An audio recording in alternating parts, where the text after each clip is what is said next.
Hey my lovelies, how are you? I'm Anelieze, and today's video we're going to look at how do they truly feel about you. We have 4 piles for you to choose from. We have pile 1, pile 2, pile 3, and pile 4. So the way this reading works is you select a pile that you feel most drawn to, and I'll be doing an energy check to see if you chose the right pile. So for this reading, we're going to be looking at you guys' energy, right? So it will be in a person A, person B format, and we'll look at the connecting energies and also how you both view each other. And after we confirm this is your reading, we'll be looking at how they truly feel about you. Then lastly, we'll ask Spirit for advice. Okay? Then I'll see you in your pile. Bye! Hey pile 2, if you are drawn to the Radiant Wise Spirit Tarot and the Palo Santo stick, then this is your reading. Okay, so we're going to put the tarot aside and we're going to start by doing an energy check. We're going to do a person A, person B format. I already have your oracles ready, so we're going to start the reading. So for person A is being represented by the shark. They also got rise up, number 70. Okay. Then fire, travel fire, star. Number 7. Okay. Then for person B, they're being represented with the golden egg. Then they have health, number 21.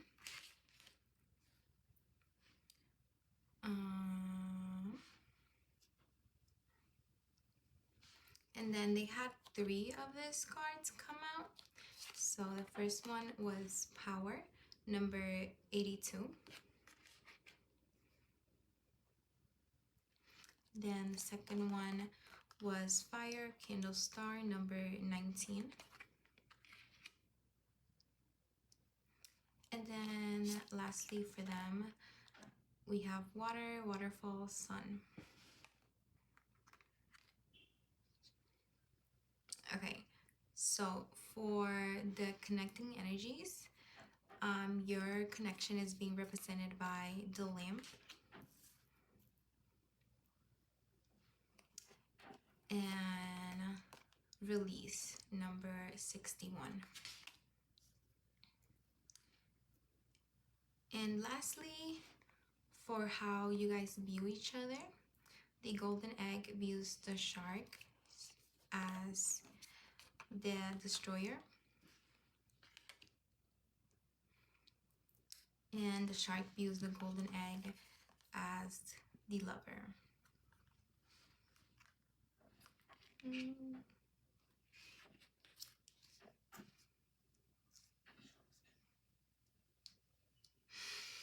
Okay, so you'll know if this is your reading, once again, if it's resonating.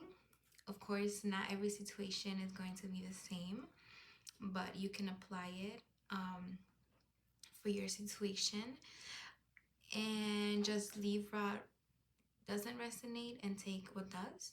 You know, you don't have to push a message if it doesn't feel natural. It doesn't feel if you don't feel like that's meant for you, then that's okay. You can just, you know, leave it there.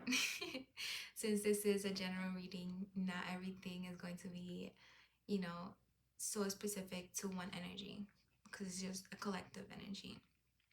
And if at any point you feel like I'm describing you, so if you feel like you resonate with pile 1 but you also resonate with pile 2, then like that's okay.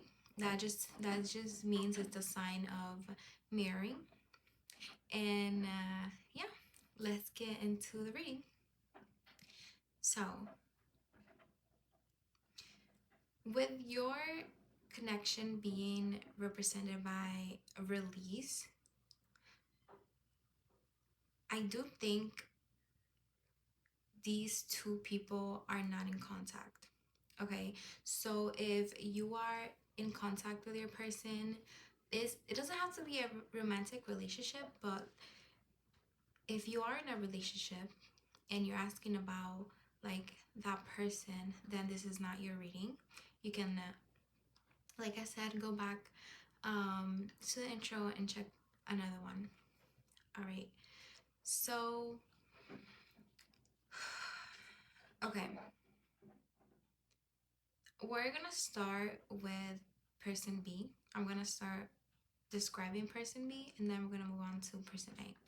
So person B is being represented by the golden egg, and the energy I get from person B, the golden egg, is an energy of change, revolution, healing, doing like self-work. Okay, in the past, the golden egg used to pour, right? They used to pour into other people's cup, and they didn't pour into their own cup.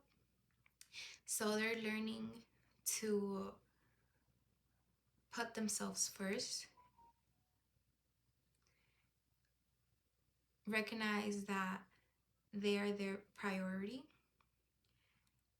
and just tap into their power. Okay, I'm really getting that person B is intuitive, so they might do divination or any of sorts.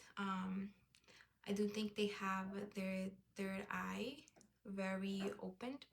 We have an eye here, and also we have the infinity sign in the power card right in the elephant's third eye, so it's giving a lot of like reference to the third eye. I do feel that the golden egg is in solitude right now. For an egg to hatch, you need to give it the right temperature, that being warm.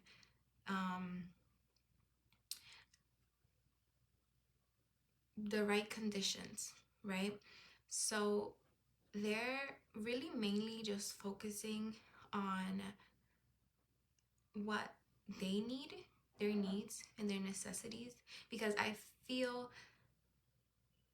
that they used to neglect themselves. They used to neglect their needs. They used to,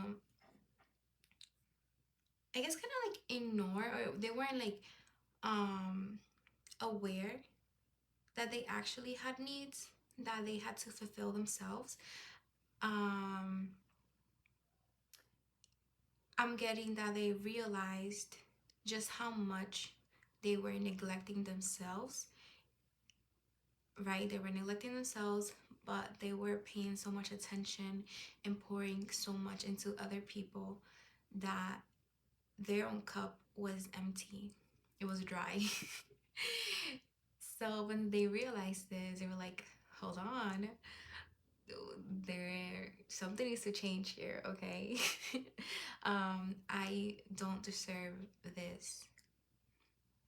I deserve to treat myself with more respect, more love, give myself more warmth, because I'm just getting that they're really organizing their life, making sure, making new habits, healthy habits, like doing their skincare every day, making sure their skin suit, so their body is looked after. Doing like little pleasures, like allowing themselves to rest, to take a day to watch Netflix without shaming themselves for not doing anything, quote unquote, because in reality is there um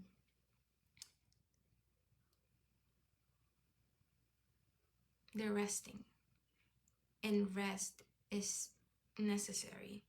And in the past, they had this tendency of really, really like beating themselves up for resting and not being active all the time, you know?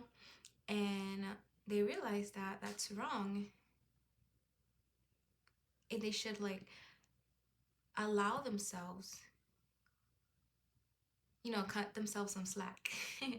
um, so I think they had this like cycle of,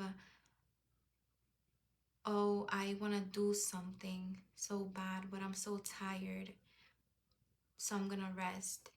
But while I'm resting, I'm gonna beat myself up for resting and making them more tired, because even though you might be in bed all day resting, if your mind is not resting with your body, then you're not gonna be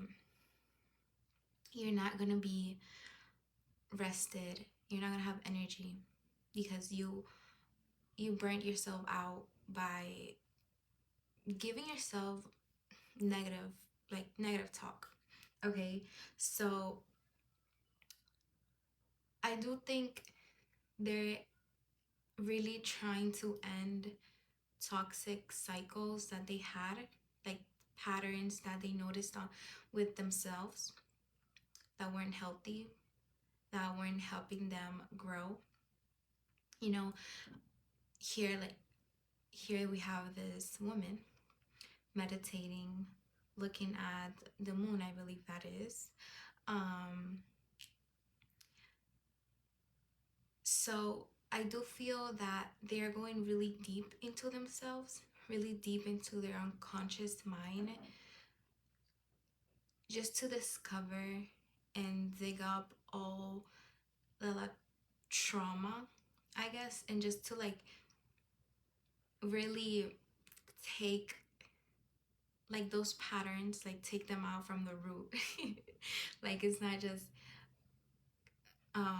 stop it's not they're not just stopping the patterns and cycles that they had that weren't healthy for them.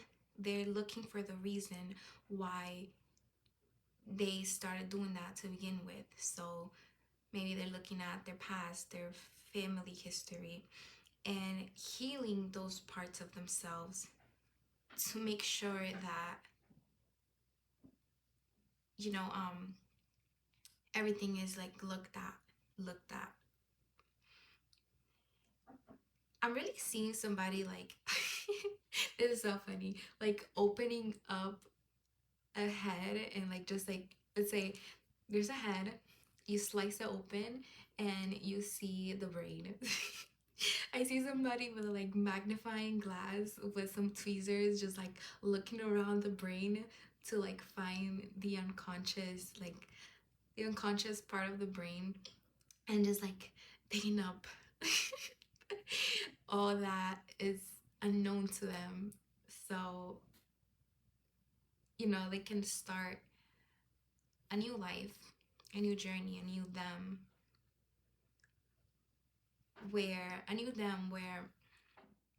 they prioritize themselves, they know their worth, right? They know what to give themselves, how, like setting boundaries and knowing what to tolerate and what to not tolerate. Because I do think they realized that as they were healing and they noticed people treating them a certain way, they realized they can't fully blame those people because they allowed them to treat them that way, right? They were a reflection of them. So they were like, hold on. If this person doesn't respect me, doesn't respect my boundaries, doesn't see my value, then that means I don't see my value. I don't respect my boundaries. So I should fix that before I ask somebody else to give me something I should give it to myself. Okay. All right, let's move on to the shark for a little bit. So I do think the golden egg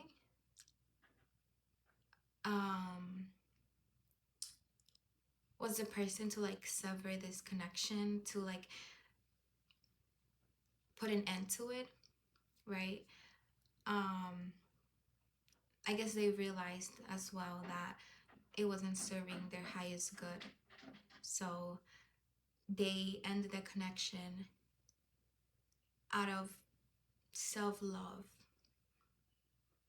not because I don't think they have like a lot of resentment towards the shark. I don't think it's in their heart to like hate them or resent them, but they do realize that even though like they know the shark is not a horrible person, like altogether, that's just like conditioning and like how they grew up, that still like doesn't justify like everything. It like they still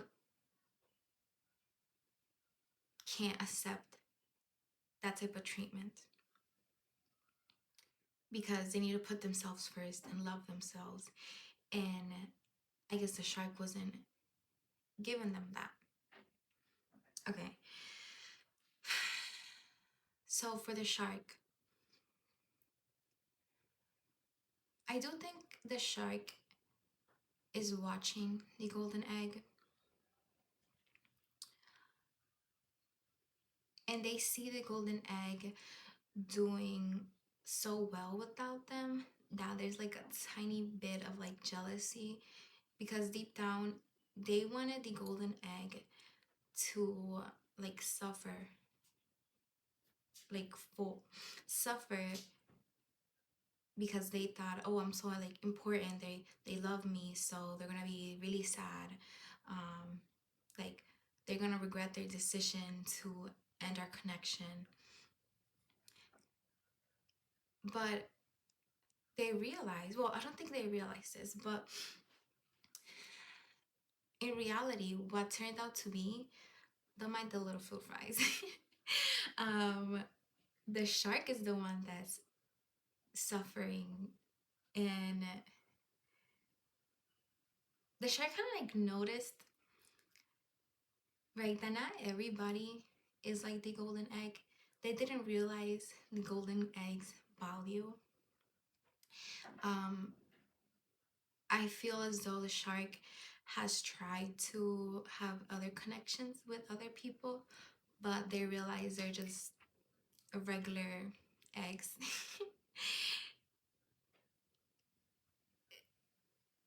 And they had the golden egg right in front of them.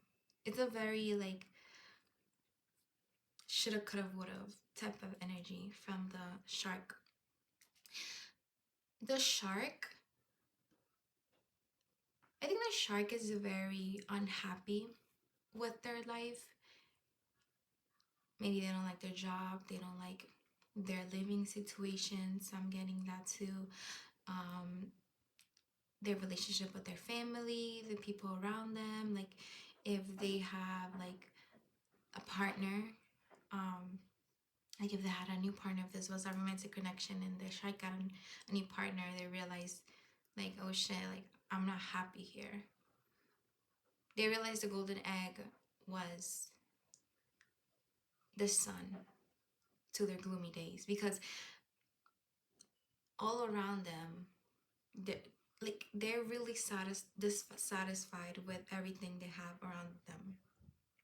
But what they don't realize is they're creating their own reality.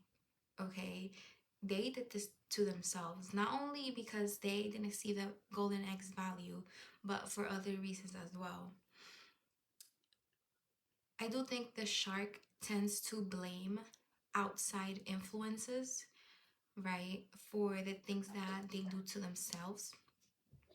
So they might blame the golden egg for like leaving them, um but they don't realize they pushed the golden egg to take this decision of ending the connection because of their actions, or because they weren't meeting their needs. um with this like rise up card, I just got that they might have trouble getting out of bed recently, like trouble being motivated, having a reason to get out of bed. Like they have nothing to look forward to. That's what I'm getting. Um,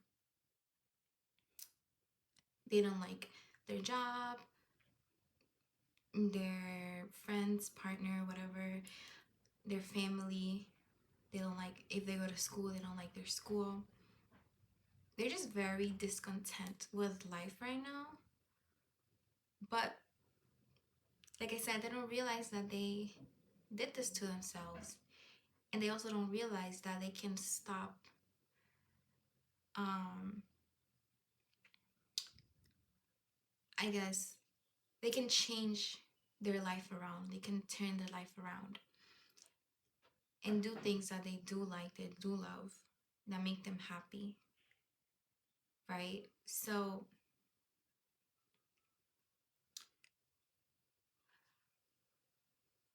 the difference with like the golden egg and the shark is that the golden egg is not afraid to like dig deep into themselves and like really do some shadow work and find out why they are the way that they are, versus the shark just does things, doesn't really question anything, and is more afraid to dig deep into themselves, I guess, because that brings them discomfort.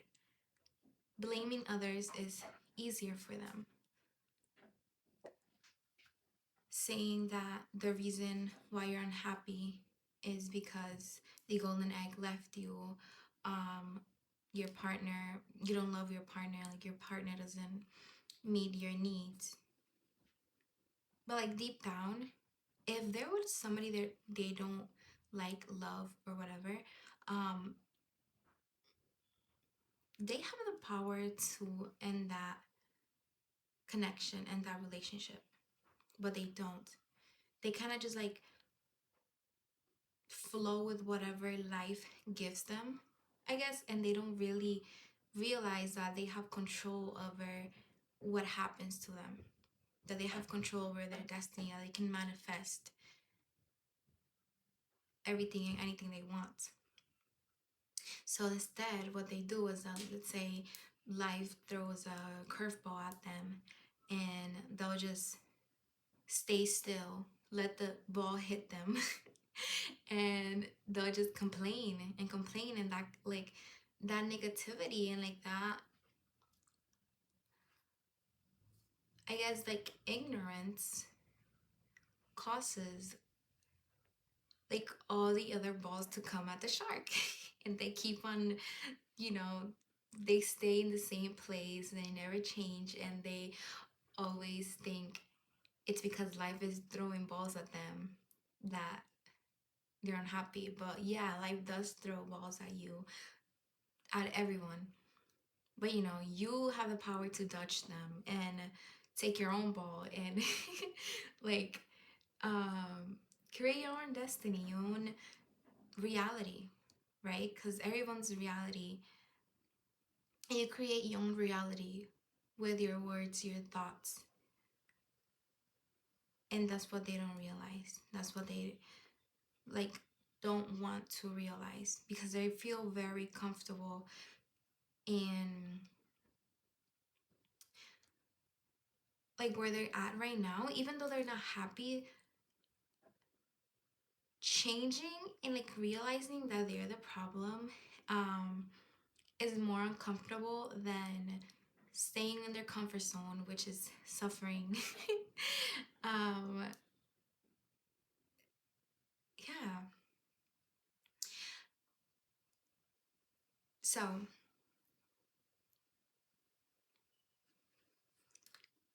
if this is a romantic connection, it doesn't have to be, but if this is, um, the shark could like reminisce on the times that, like, if you guys were intimate, if like that is so funny, like a shark was intimate with an egg. But anyways, um if the shark and the golden egg were ever intimate, the shark really thinks back to those times and kind of like reminisces. I think they like how like gentle, like how majestic the golden egg was. I'm hearing like the golden egg made them feel good about themselves because they would absorb the like radiant energy from the golden egg and just like feed off of it, right? So like here they view the golden egg as the lover, right? um so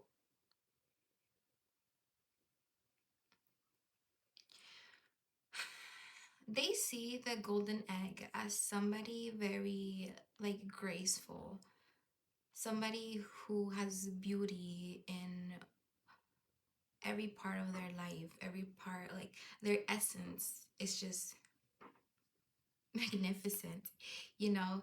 And you see, like this is like radiating, like the energy, right? It's radiating.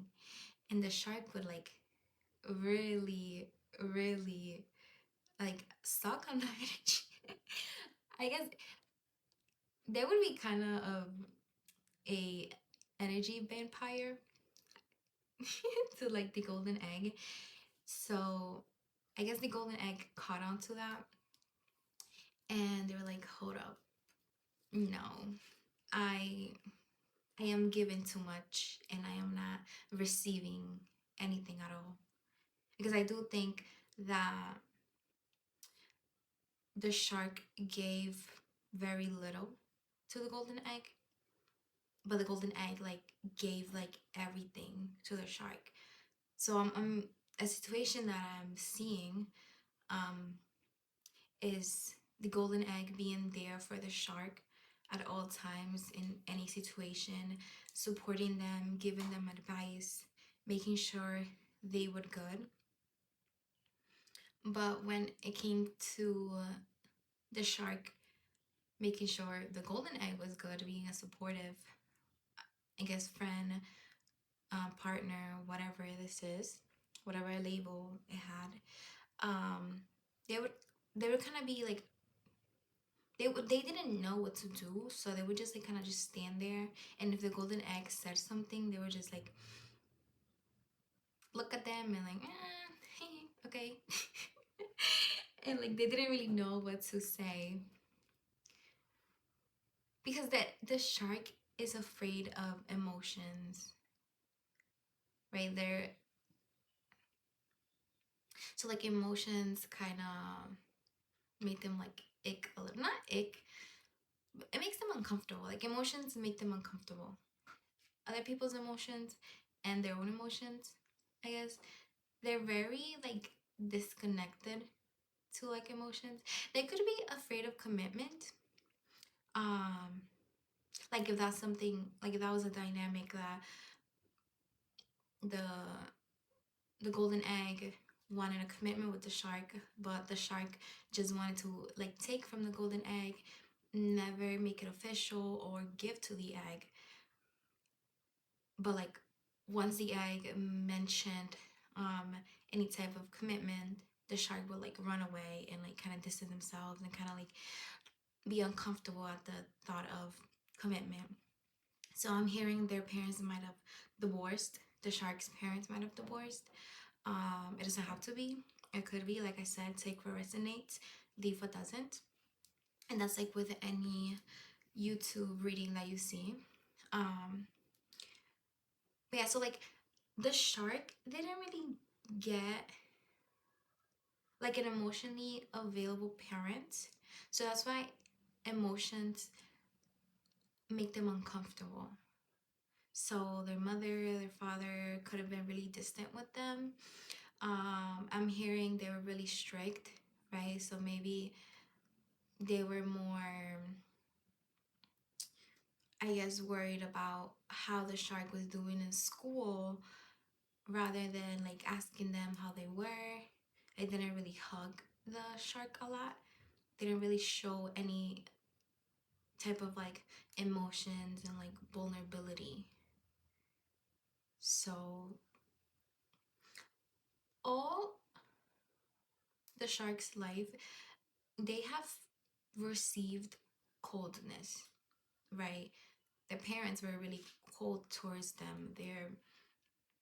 I'm hearing childhood friends, like they were also really cold to them. Their family, their you know, like their uncle, aunt, whatever, their cousins, they weren't really like warm towards them. I guess like their whole like family is not very lovey-dovey until they met the golden egg, right? The golden egg has like very warm energy. You could see it here like with the sun. Like I said, the golden, like the egg has to have a warm temperature to actually hatch. We have a sunset, another sun. So the solar plexus might be important as well. But yeah, um, once the golden egg, I mean the shark met the golden egg, that's when they got to feel what warmness and like love actually felt like genuine love. Like they were the golden egg was the golden egg was really the shark's light at the end of the tunnel, I guess. But they didn't really appreciate that. But they didn't know how to. They didn't know how to be what the golden egg needed. So I'm just picturing like the shark. I'm just picturing like a kid finding let's see what's a good metaphor. Um like candy, right? Like let's say a cotton candy machine, right? And but they never tasted candy before. So they found this cotton candy machine and they try the cotton candy and their eyes just like widen. They're like, whoa, this is so good. I've never had anything like this. And they just kept on taking the cotton candy and eating it and taking it, just like taking everything that they could because it just felt so good. And it was a feeling that they never had in their life. But they didn't, since they never seen a cotton candy, like a cotton candy machine before, they didn't know that they had to like keep up with it and keep on pouring sugar to the like machine so it can keep on making cotton candy. So they were just like taking the candy until it just there wasn't any candy anymore and the like cotton candy machine like stopped working. They were like, what? Like what happened? Like what's going on? Like I didn't, you know, like they, but then they also didn't realize that they were the reason as well that the cotton candy machine didn't keep on producing more cotton candy because they just kept on giving but never filling it up and making sure like all its needs was met. And I guess they found other cotton candy machines, but like those cotton candy machines like never like worked, never actually gave like cotton candy. um so like they met other people and they realized that not everybody's as giving right off the bat, like just like giving in general, not everybody's as warm as the golden egg. So I just see them like standing there like, um, what happened? Like, it's so like confused and like not knowing what to do and not knowing that they have the power to like get the sugar and pour it onto the cotton candy machine. um yeah. I hope that like put it into perspective. So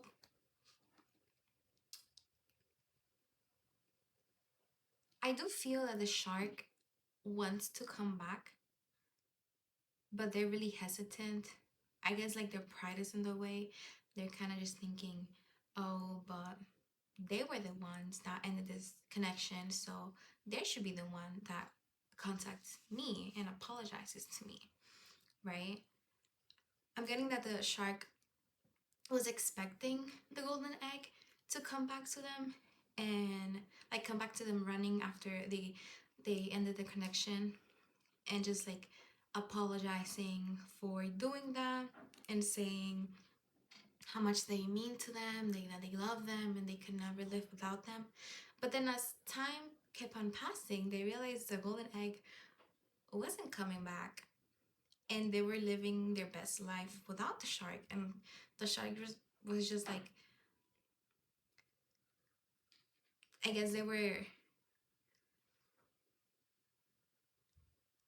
left behind, just like looking at the golden egg, right? So I'm seeing like the shark is like right here and the golden egg is like all the way over there, like at the end of like the I don't know, the racing place or something, just like very far away, and just thinking like, whoa, I thought they were coming back. Like now they're so far away. I don't think I'm able to catch up to them, right? I don't think I'm able to like text them and make everything go back to what it was. Like there's so much distance between us now. So much distance that I didn't like think would be possible for us, because they really thought the golden egg was always going to be there for them. Like, well, they weren't there for the golden egg.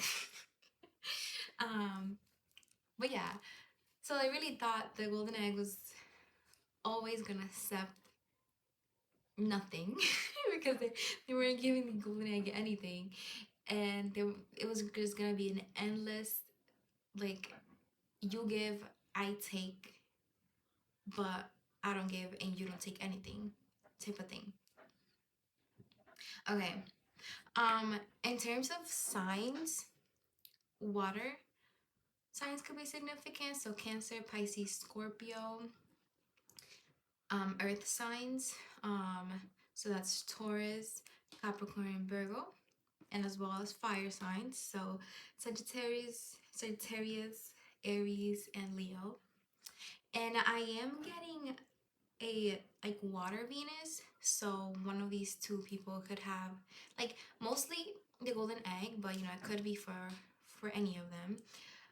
I'm getting a water Venus, so that could be a Cancer, Scorpio, or Pisces, right? They could be a life path number 3. 10 could be significant.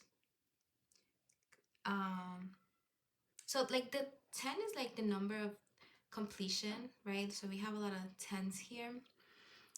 Like for example, we have 10, right? So that I'm really getting that the golden egg is completing like the cycle, right? And coming out of their, I guess, shell as like a whole new person, a more radiant person, someone who appreciates themselves. Okay. So let's get into a tarot. If that resonated, then you found your pile. If it didn't, then you can look at another pile and see if you can find your energy there. And if you can't find your energy in none of the piles, then that means I don't have a message for you today, but I could have a message in my last reading or any reading that I post in the future. Okay, so also let me know down below how this is resonating with you. Like, that's really helpful for me to know like you guys' situation and how the reading that I give resonates to, like, okay, these cards are very stiff. Resonates to each of you. Okay. Oh, that was horrible. Okay. I promise it's the cards, not me. Like, they're very stiff. It's giving shark energy. You're the problem, not me. Anyways, let's okay, Spirit. What does pile one's person, like, how does pile one's person truly feel about them? How does pile one's person truly feel about them, Spirit? Okay. We have the Hermit in reverse. So, okay. How does pile one's person feel about pile one? The King of Swords in reverse.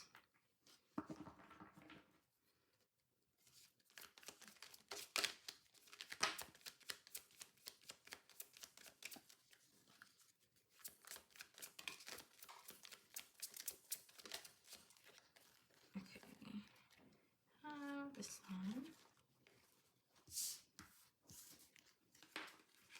the Magician in reverse, then we have the Four of Pentacles upright, Death in reverse, and the Sun in reverse.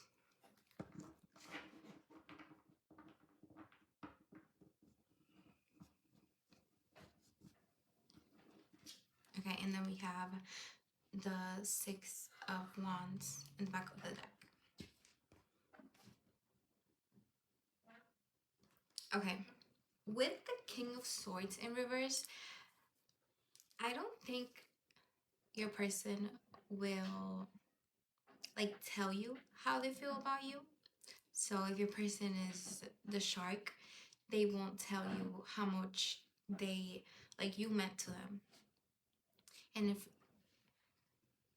like, your person is the golden egg, then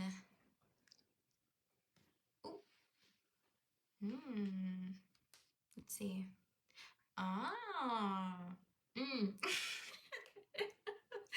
Okay, and then we have the Two of Pentacles. Okay. Okay, your person is not gonna tell you how much you mean to them. They're not gonna tell you how they feel that you and them are soulmates, I guess. I'm really getting that for the majority of you guys, your person was the shark person, and you were the golden egg. But if it was the opposite, that's okay. Like, it doesn't really matter. But yeah, so your person doesn't believe, like, it's hard for your person to believe that this connection really ended. Okay, they're in denial. They're in denial. Okay, they're really holding on to this connection, and you know, the past of this connection, how this connection was in the past, right? I'm my throat chakra is acting up, if you haven't noticed. So like I said, your person would not tell you this, so I'm trying to fight their energy and like tell you how they actually feel, because they won't tell you themselves.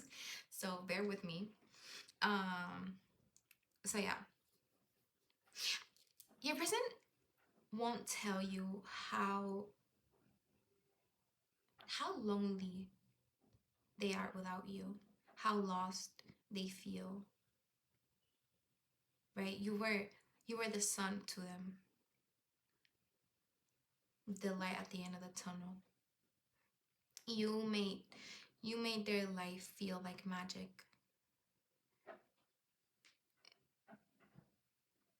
You were their star.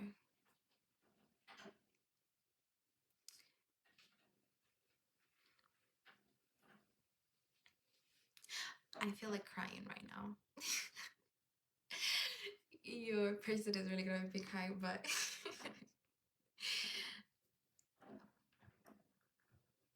they thought that you guys were going to live your whole life. They thought they were gonna experience life with you, that they were going to be able to grow up, make their life around you. I guess maybe you guys like talked about moving in together, um going to the same school, going to the same job, whatever resonates, so making plans together. So the fact that this connection ended, like, it shook their core. Like my heart is beating really fast and I'm trying to fight the tears. They feel lost without you. Um, they're grieving this connection right now. And it's very surprising to them because they didn't know how much, like they knew you meant a lot to them, but they didn't know how much losing you was going to hurt. They didn't know that their life was going to be so dark without you, right? Because you took their light. You were their light.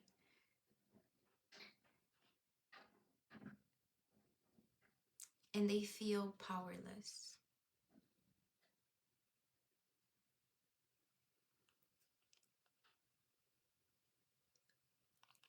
They could feel really resentful towards you.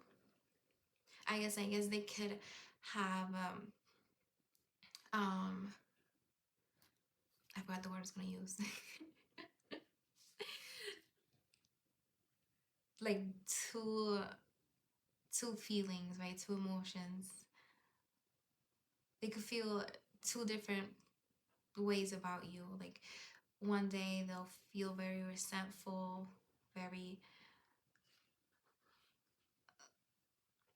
if I'm reading this as a shark person talking to the golden egg, they feel that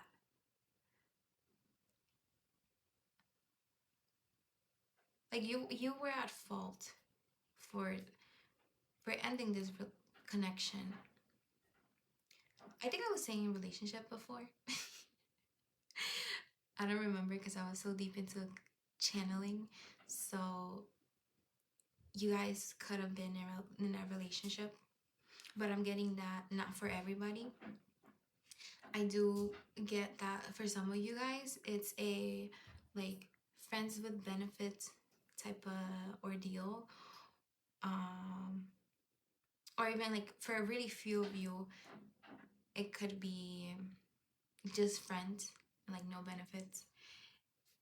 And I do also get for like a really tiny bit of you guys, like maybe like, I don't know, like 1%, this could have been a cousin or a family member that you guys like had to part ways.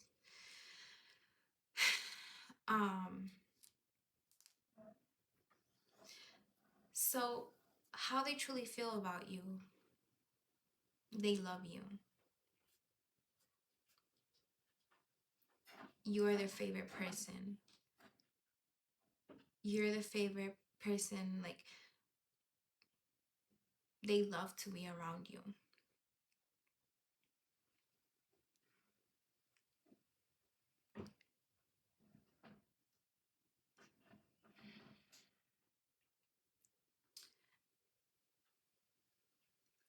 If they have a picture of you guys together, like a physical picture, or it could even be their phone, I see them like really looking at that picture and just grieving, being sad that they don't have you by their side. They really miss you a lot.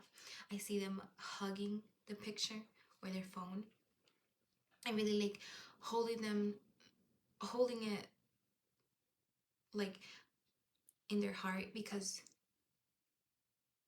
you will always have a special place in their heart. And I'm even getting for some of you that you're the only one that's in this person's heart. So they find it really hard to let other people in. Love to love, like they can't love anybody else like they loved you. They feel like this connection was the only one that could have made them feel very like loved. Okay, for the Magician in reversed, I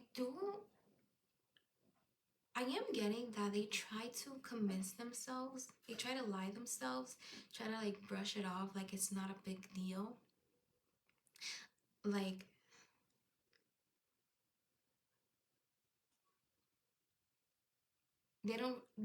they find it really hard to acknowledge how hard and how painful it is to let you go, because they can't let you go.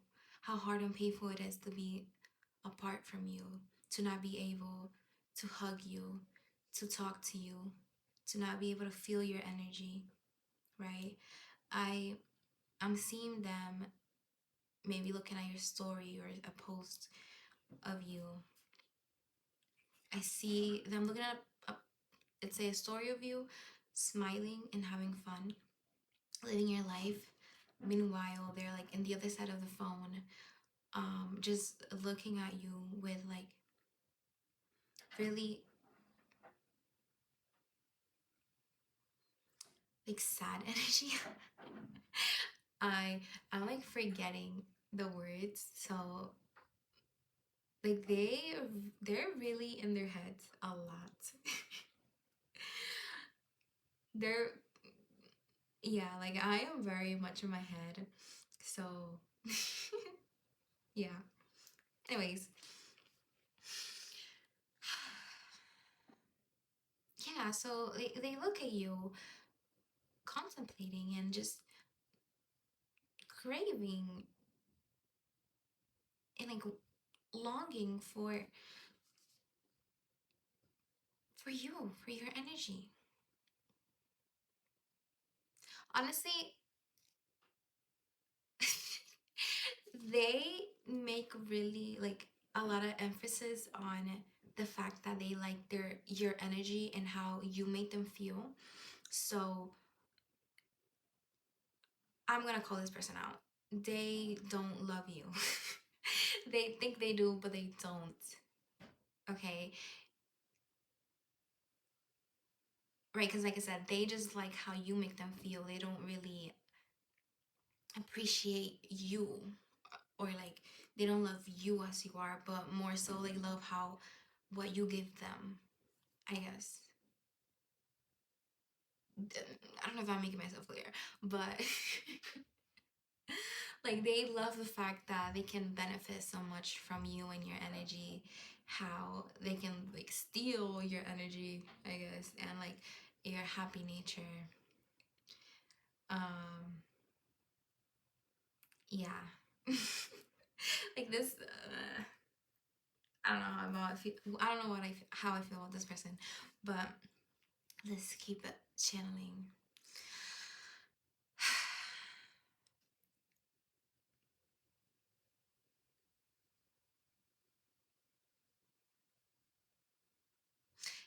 They could wonder. They could wonder a lot, like if you have somebody else, if you met somebody else, or maybe they've seen you with somebody else already. Like I said, maybe you posted it on your story or something.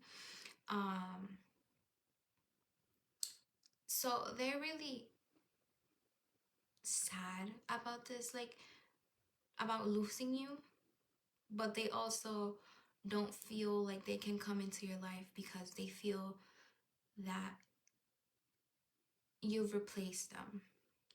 Okay? They don't think you have space for them anymore in your life.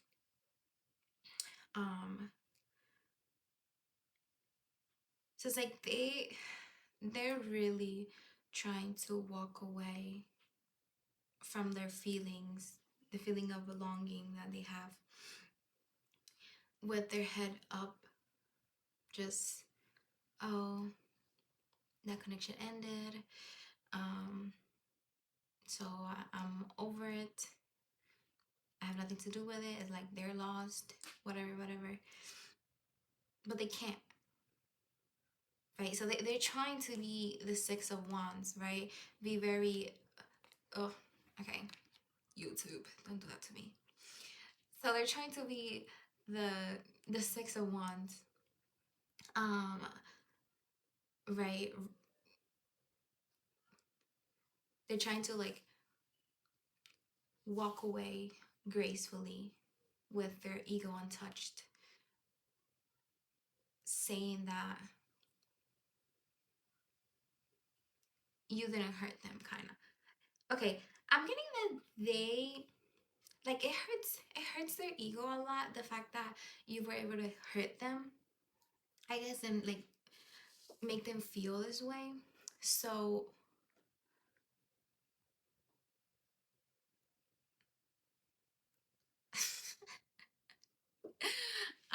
if you think I'm pausing too much because this person's energy is like really hard to channel, you can speed up the video to your liking. But yeah, back to the video. It's really hard for them to accept the fact that you actually hurt them. Losing you actually felt like the biggest loss they've ever had in their life. Okay? It was like not having you by their side killed the part of themselves. The part that was actually kind of happy. Because you were the only one that made this person happy. So they're really trying to convince themselves that you didn't have the power to do that. Like, it's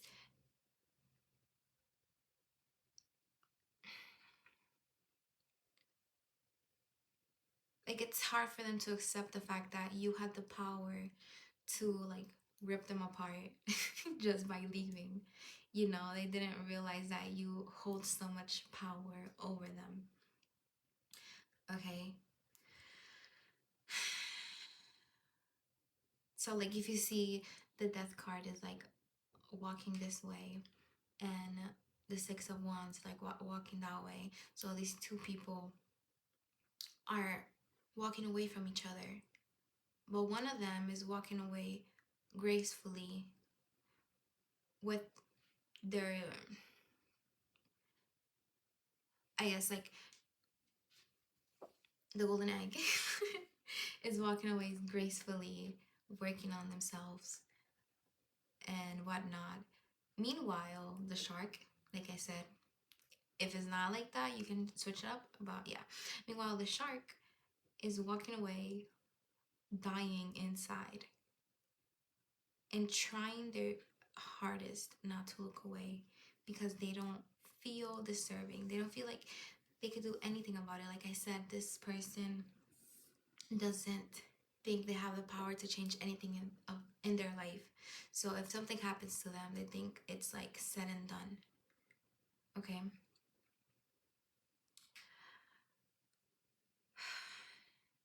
They and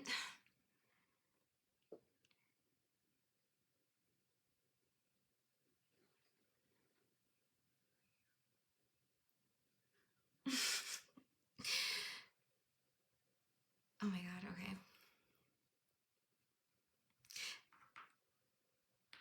I don't like channeling that type of energy. Like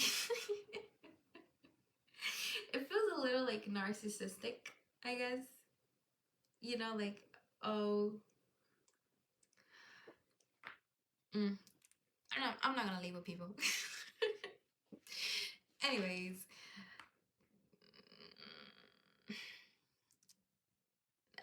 I'm just gonna be honest with you, Pile One. I do not like your person. I do not like them at all. They think that they can just take whatever they can from you and take whatever they want from everybody, and that's it. And like mainly you, I guess, because I feel like deep down they knew they couldn't find anybody who would willingly give so much to them, and they didn't have to give them anything.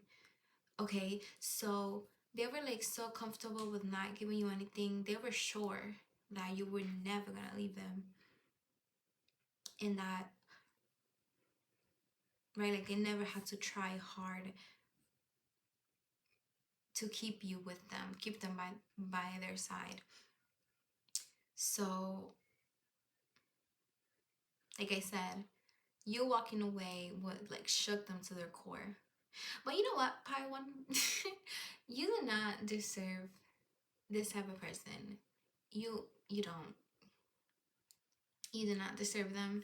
You deserve somebody else who's going to see your value, and that like no matter, like, see your value before they lose you, right? Because people don't know what they have until they lose it. But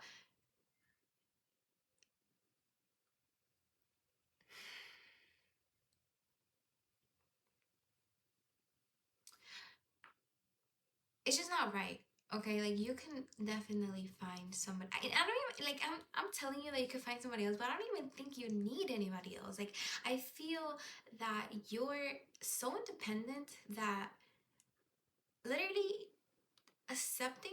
I think that's the reason why you accepted crumbs in the first place, because you are so independent. You can meet your own needs, that you didn't need this person to meet any needs, because you were meeting your needs and their needs. So you were giving, never receiving. But I guess you're not used to receiving, so it was okay, because at the end of the day you're independent and you can do whatever you like. You can meet your own needs. But this person was just weighing you down. So what I'm trying to say is that if you are gonna get somebody, a romantic relationship, a friend, whatever, it should be adding to your life, not holding you down. Because I think that's what this person was doing, just holding you down from being the person that you're meant to be, right? So yeah, and I don't even think you need me to tell you this. I think you already know this, right? So I just gotta say, I am very proud of you, Pile One. I'm so proud of you because you recognized your value. You're putting yourself first. And it's very hard to, I guess, break out of the people pleasing tendencies that were put onto us when we were younger. So I am very proud of you, and I hope you're proud of yourself and you recognize what you've done, because I do feel that you could be a little hard on yourself. Okay, so once in a while try to um sit down and just recognize how far you've come. I was gonna say, look at who you were a year ago and see the difference, but I think you can like look and compare yourself to your past self from 4 months ago, and it's still gonna be such a big difference because you're just constantly growing and evolving. Like, it's non-stop. And honestly, I am getting that like spirit wants to tell you that you can rest. Okay, sometimes sometimes you have to, I guess,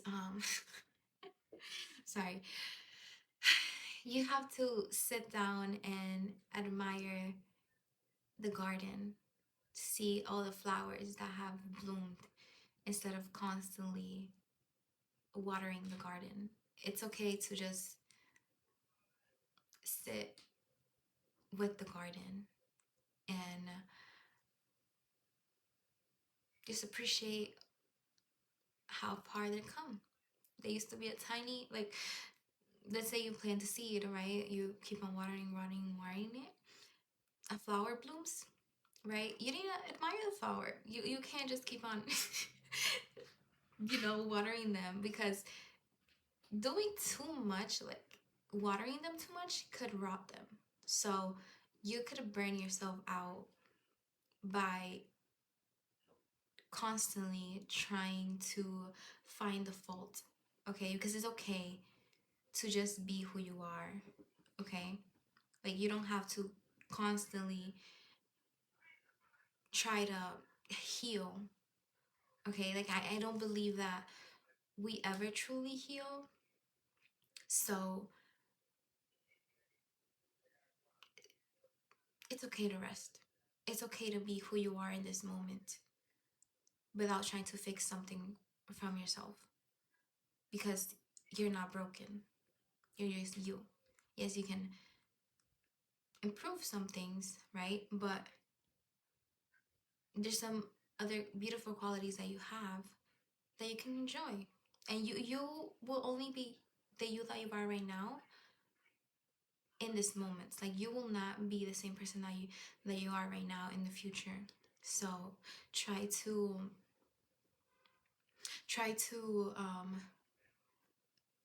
sit with that version of yourself and appreciate them before you're no longer that person, I guess. Okay, so let's get into the advice. I already touched into what Spirit wants to tell you, but I'm still going to give you, like, shuffle some cards for you. But I think that's okay. Let's just shuffle the cards. Okay, so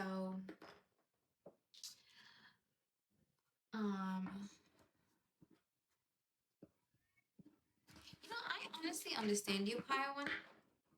I understand you perfectly. Sometimes it's hard to recognize what you've done, but being grateful is the most beautiful thing you can be. And, like, be grateful for yourself. You should be grateful for yourself as well. Okay, Spirit, can you please give us some advice for pile number one? Advice for pile number one. Oh, that is way too many, but I'm gonna take this one. Okay. Whoa, I thought. Anyways. Okay.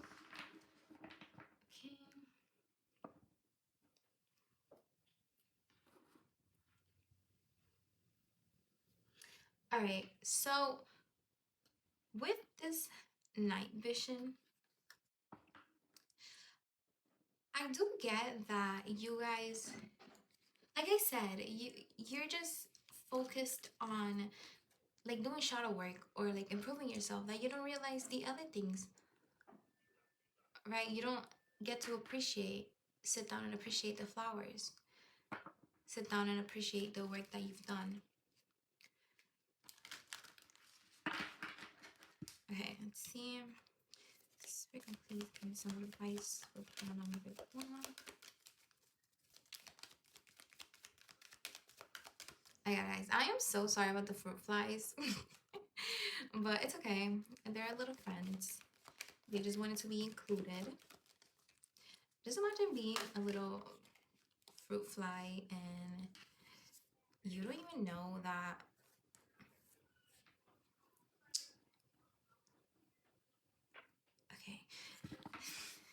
that you're being recorded and people are gonna see and know of you through YouTube. Oh, that's funny. Okay.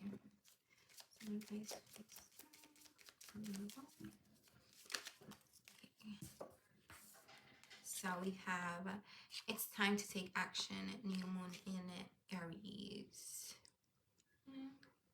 That look right?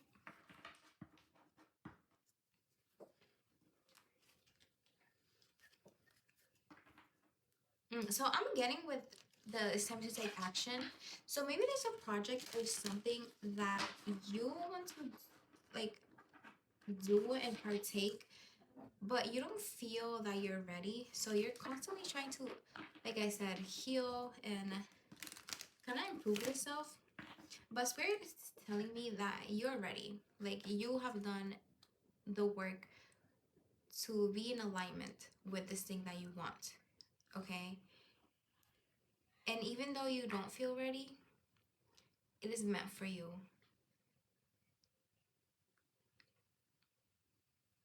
And you wouldn't be, like, Spirit wouldn't give you the feeling of wanting something if it wasn't meant for you, if you weren't ready for it, you know? So I think there's just like a need to stop looking at yourself like you're a like charity work. Oh my god. You're like a project, right? A broken soul that needs, so please give me advice, that needs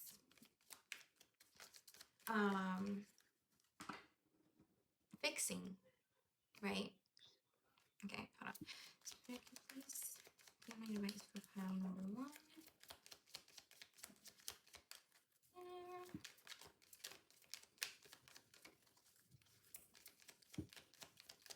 Okay, if it doesn't come out in like,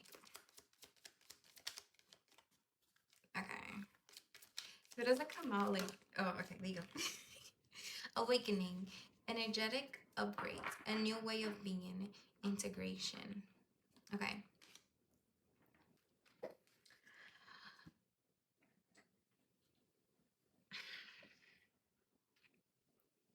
So yeah, like I said, you're not a broken person, and I feel like you view yourself like that. You're a wonderful person, pile number 1. And a lot of people around you see that, and I know you're working on trying to see that for yourself. But me, your tarot reader for today, is telling you that you're perfect just the way that you are. And it's okay to try to improve, but don't always think that there's something wrong with you. Okay? So, awakening, energetic upgrades. So, since you've been doing so much like work, internal work, your energies have been changing, right? You have an energetic upgrade, I guess. So you're aligned with other things, new things are coming your way. And I'm getting that you're kind of like afraid to step out into the like new world because it's so different now, right? It's so unpredictable. So Spirit is telling me that you need to let go of control, of trying to predict how things will fold out, trying to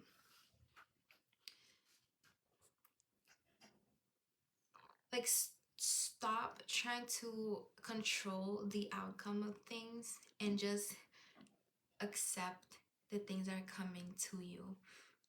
Accept you. Accept that sometimes Spirit has different ideas, right? Because they have a bigger view on like your contract, I guess, like even your higher self, right? That you in your human form can't see, right? Because you're blinded to what the bigger, like, not the bigger picture, but like the bigger plan that your higher self and like Spirit has for you, right? So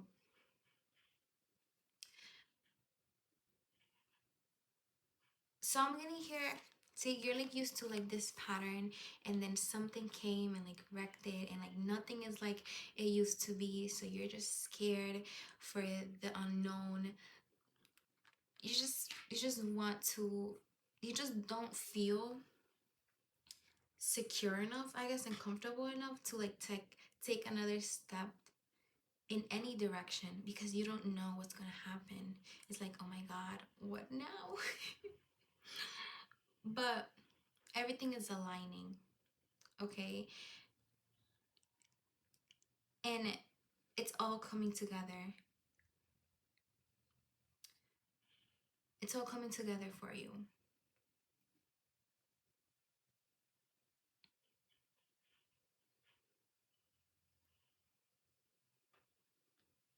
Everything that has happened to you up to this point was meant to happen to you to prepare you for what's coming. And even though you feel like you're not ready, you are ready because you have passed the challenges. You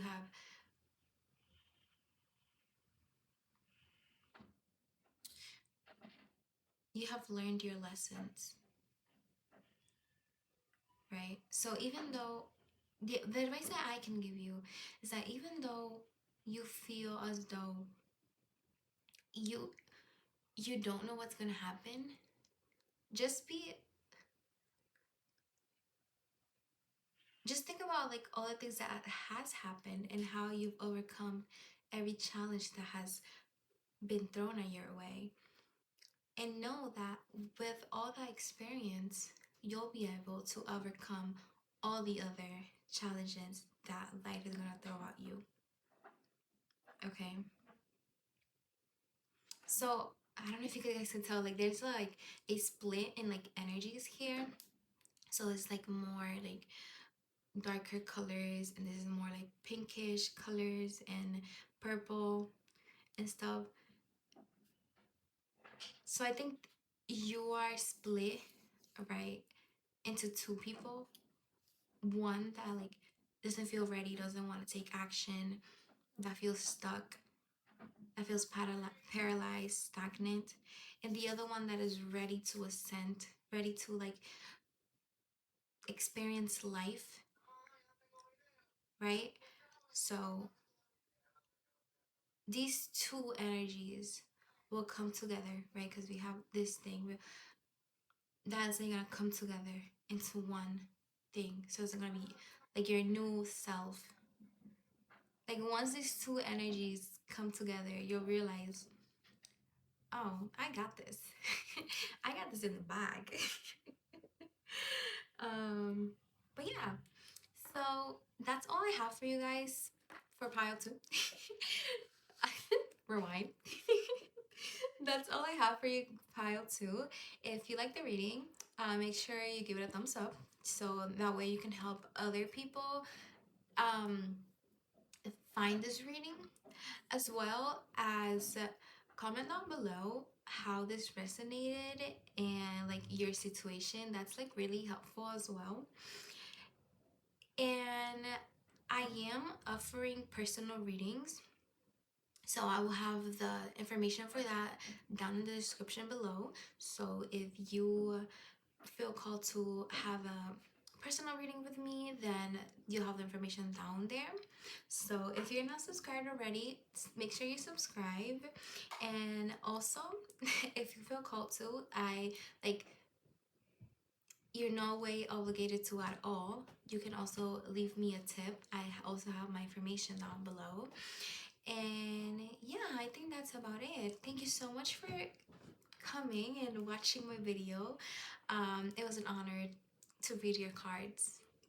And yeah, I hope you enjoy every single step of the way, because the destination is going to be beautiful.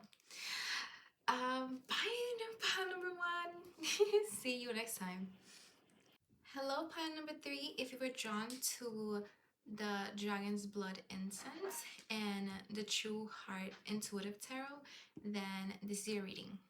Okay, so I'm gonna put aside your tarot cards and we'll start with the energy check first.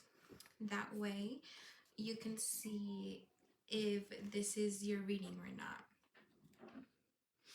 Okay, so if the energies aren't resonating, then that means the message is not for you.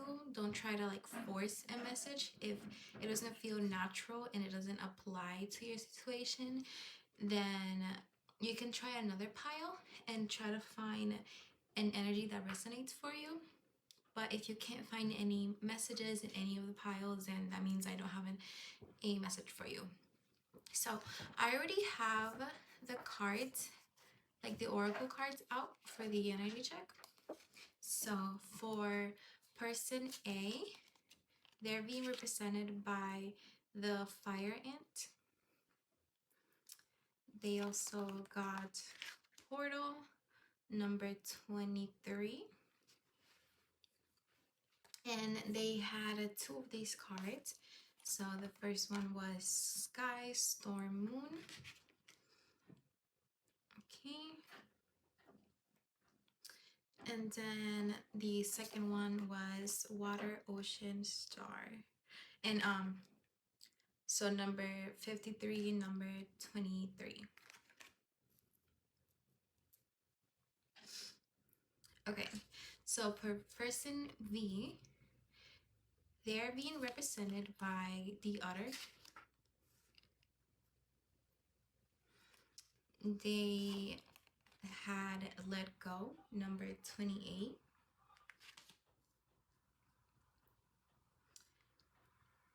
And then Fire, Ancestor Fire, Sun, number 14.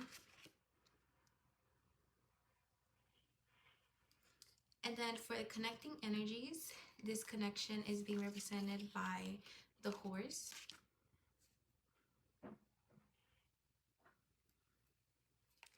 And Deep Roots, number 34.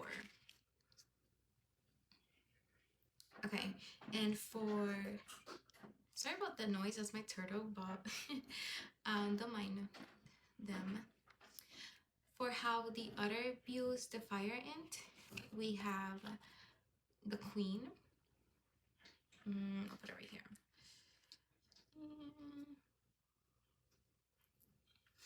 And then how the fire ant views the Otter, we have the One.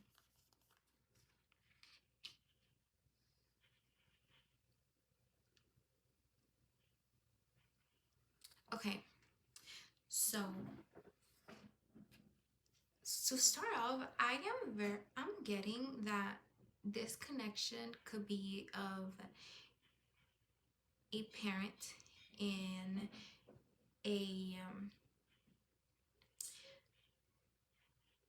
like their children. If it could also be a connection where one of the person is like more mature than the other one, but for the majority, it's gonna be a child-parent connection. So you weren't asking for that, then this is not your pile. I don't get any romantic like vibes from this, so this is not going to be a romantic relationship, an intimate relationship. So it doesn't have to be a parent, it could be like your guardian, but more of like a maternal figure. And I am getting the fire ant is the guardian, so the mother, father, or whatever. Like they cannot, they don't have to be your biological parent, but it could be like somebody who raised you or something like that. And for the other, I am getting that they're the children, like the kid. Of course, they could be grown. Okay. I'm like very nervous, like not very nervous, but like a little tiny bit. But I wasn't nervous prior to this reading. I am getting the other could be that way. They have a bit of like social anxiety, maybe. They don't do too well in crowded places. Maybe they get overstimulated a lot. Maybe they're very sensitive to like loud noises or loud or like really bright light, maybe that could be as well. So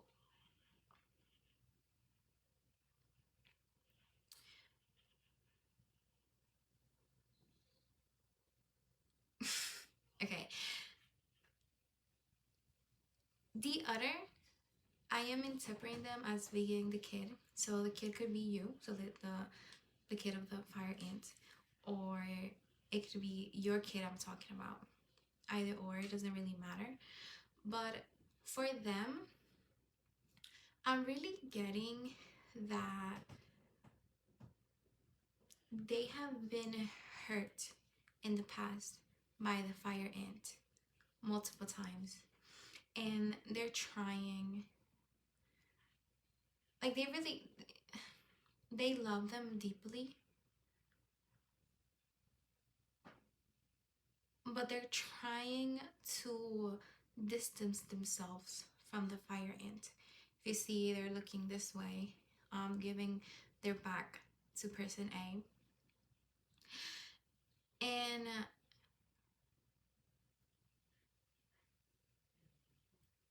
I don't really get that they're resentful towards the fire ant, but I do get the feeling that they kind of just want to distance themselves for their own good so they can protect themselves, not because they hate the fire ant, because at the end of the day they know the fire ant is the way that they are, not because they want to, but because of conditioning and like how they grew up. So I do get that the other is trying to break a lot of generational trauma. So trying to end cycles, trying to set a new foundation, right? Because they don't want to repeat the cycle. They don't want to become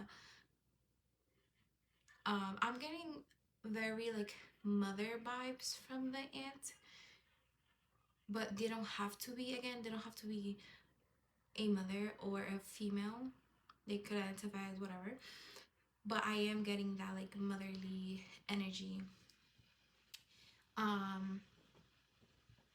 yeah, so they're trying to set a new foundation for themselves, for their kids. I don't really think they have kids, but one day they do want to build a family. But they feel that they don't want their kids to go through the same thing that they went through. So they're trying to turn their life around and trying to heal so they don't become what hurt them, so they don't hurt their kids, their future kids, the people that they love. And I am getting that the other, like it hurts the other to have to walk away. It hurts the other that they have to give the fire ant their back, because like I said, they hold a place, they hold the fire ant very like dearly.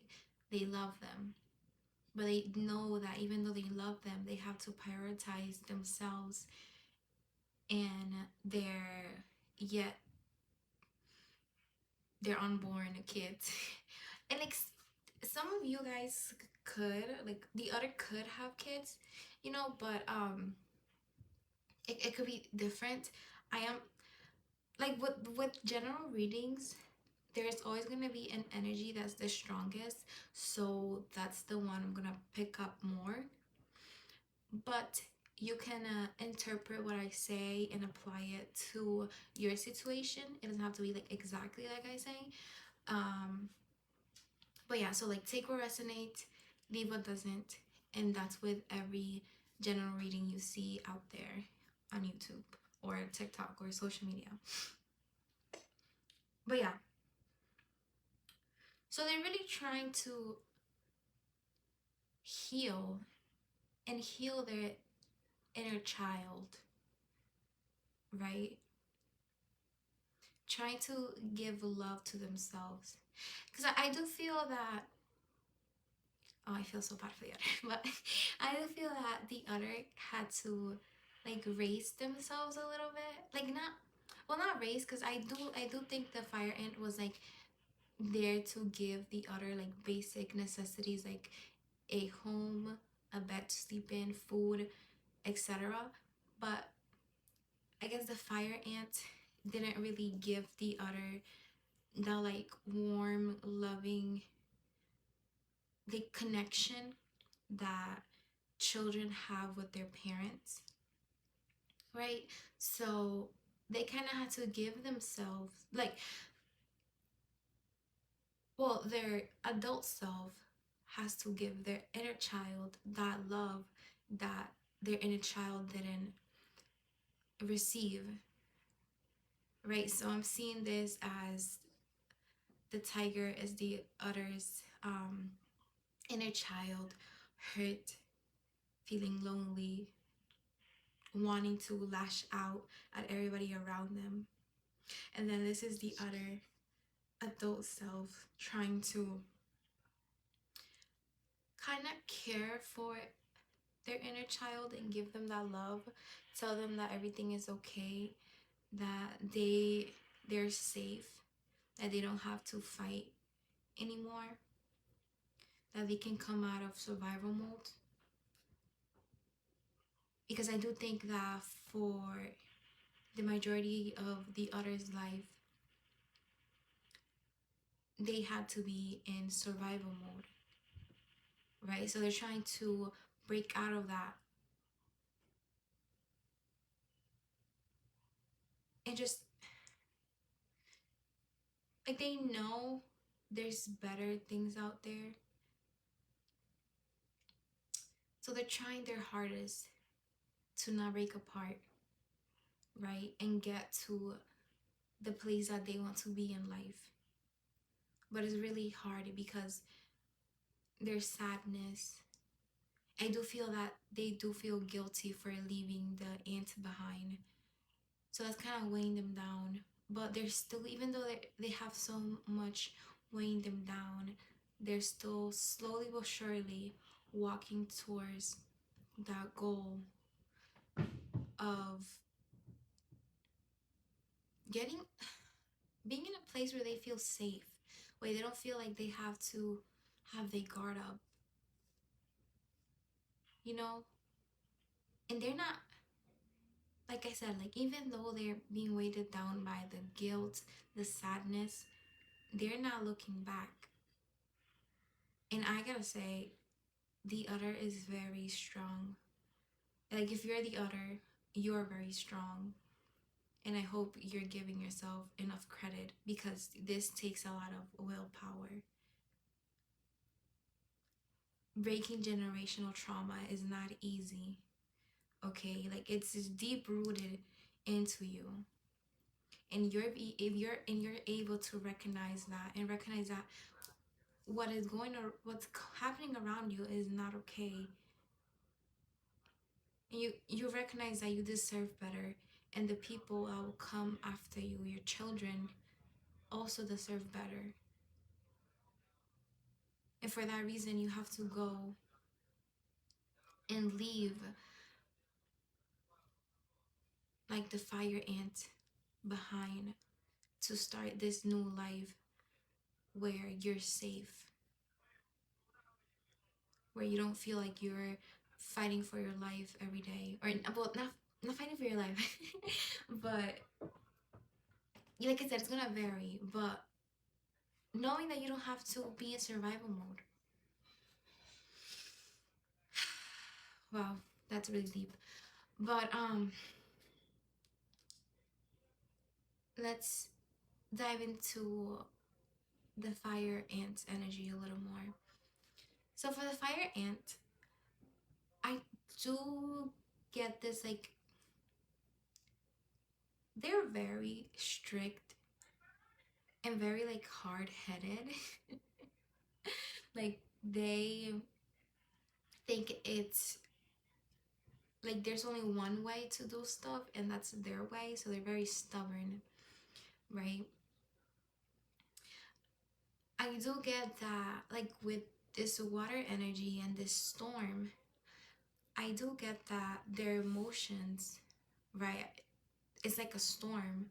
Like, 1 minute they could be happy, enjoying, I don't know, some like food with the other, and the next they're like mad and lashing out. So you never really know what's behind the door. You never really know what to expect with the fire ant, because they vary a lot.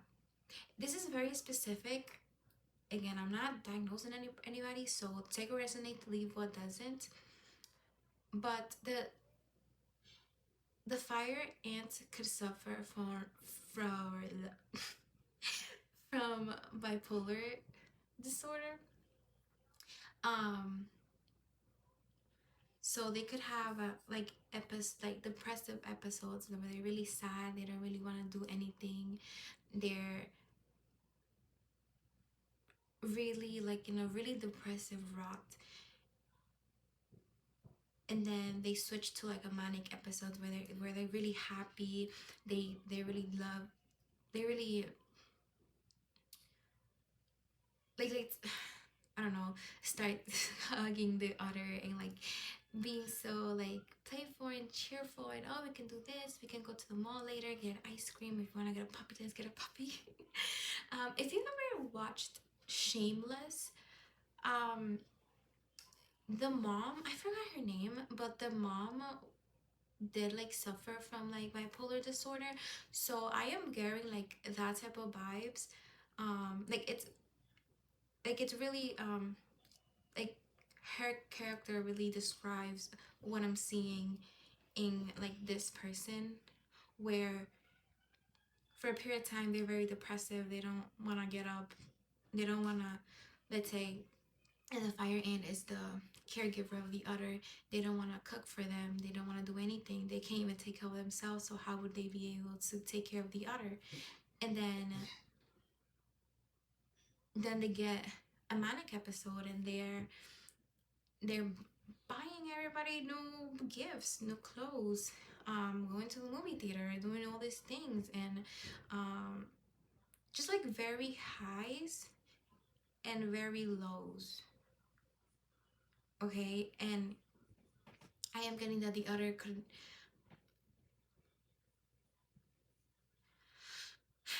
like they didn't know when to expect the highs to like end and become the lows. So every time the fire ant was in a very high place, they would like try to enjoy it as most as they could because they know it wasn't gonna last, but also they had their guard out because they know at any moment the fire ant could switch up. And oh, this is very, oh my god, I just got something. um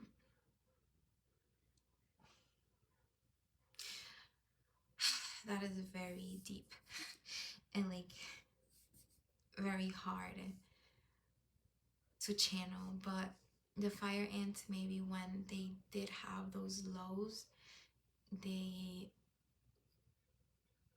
try to end things and their, you know, their lives. um so the other like never knew, like never truly got out of that survival mode, because when the fire ant was in a depressive episode, they could do some like really, really like unexpected things, you know. Like I said, try to like end their lives or something. um but then while they were with their highs, the other never got to come out of survival mode because they knew it wasn't gonna last. They knew a storm was coming. Even though it was sunny and clear, they knew the storm was coming and they could sense the clouds. And you know when you can smell the rain before it rains? That's how the other like felt. So always on their toes. Okay. So with the connecting energies, I do get the feeling that the fire ant was very like strict with the other. Like I said, very stubborn. Like we have earth energy, and you know, earth signs could be a little stubborn. Just a little bit, just a little bit. um so they could really like expect a lot from the other, maybe and give them like really unreasonable task to do. And if the other didn't like do the things that the fire ant like wanted the other to do, then the fire ant will like emotionally like manipulate the other, saying like, oh, you don't love me, why do you do this to me, you do this every time, I knew I couldn't trust you, you know. So like taking it very far and out of proportion just to get their way, you know. And the so like very like manipulative like type of energy. But I don't think it was in the fire ant's intention to actually like manipulate it, like with manipulate the other with that like really evil intent. I do think that it just kind of triggered them when things just didn't go their way. So they would feel like the rejection. So at the first sign of like rejection from the other, right, they would kind of like blur out all this like crazy stuff that of course didn't make sense for the other, because the other cares so much for the fire ants. I do think that as well as like racing themselves, I think the other had to also take care of the fire ant. So the other felt responsible for the fire ant. So that's why they can't really truly have resentment for them, because even though, let's say, the fire ant was the mother and the other was the daughter, again, doesn't matter the gender, but I'm just giving an example. the other felt like the fire ant was like its daughter, son. So like they had that like maternal love for them. So they can never actually hate the other. I mean the fire ant.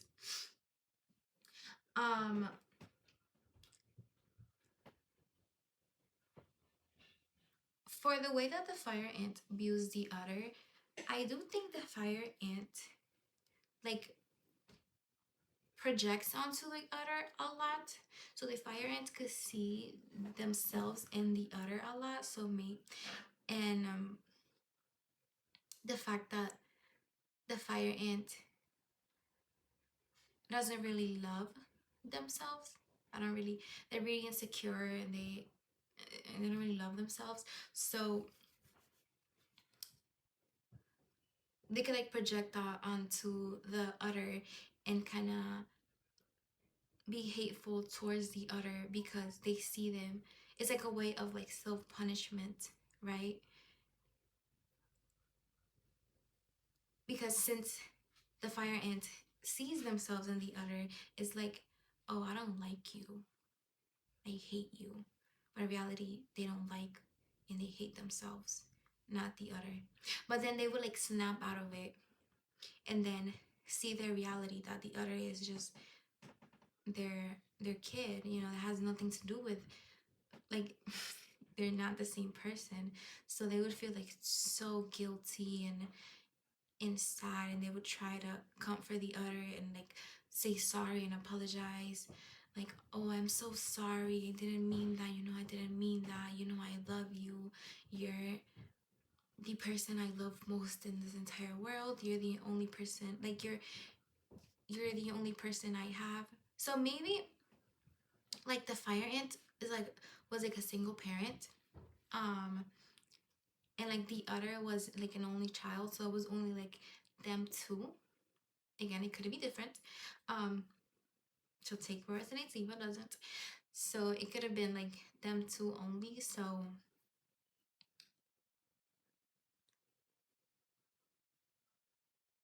yeah, the fire ant will like push away the other, but then feel so lonely that they wanted the other so bad, and like, well, not in that way. That sounded a little. Did you take in the wrong? I don't take in the wrong way. Anyways, we don't do insensitive. But yeah, so just kind of very hot and cold energy.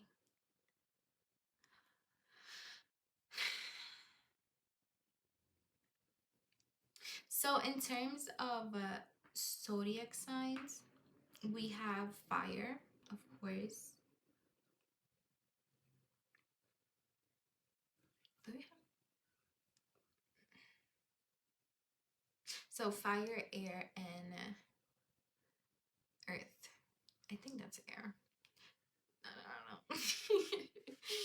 don't know. But yeah, so would it be Sagittarius, Leo, Aries, Taurus,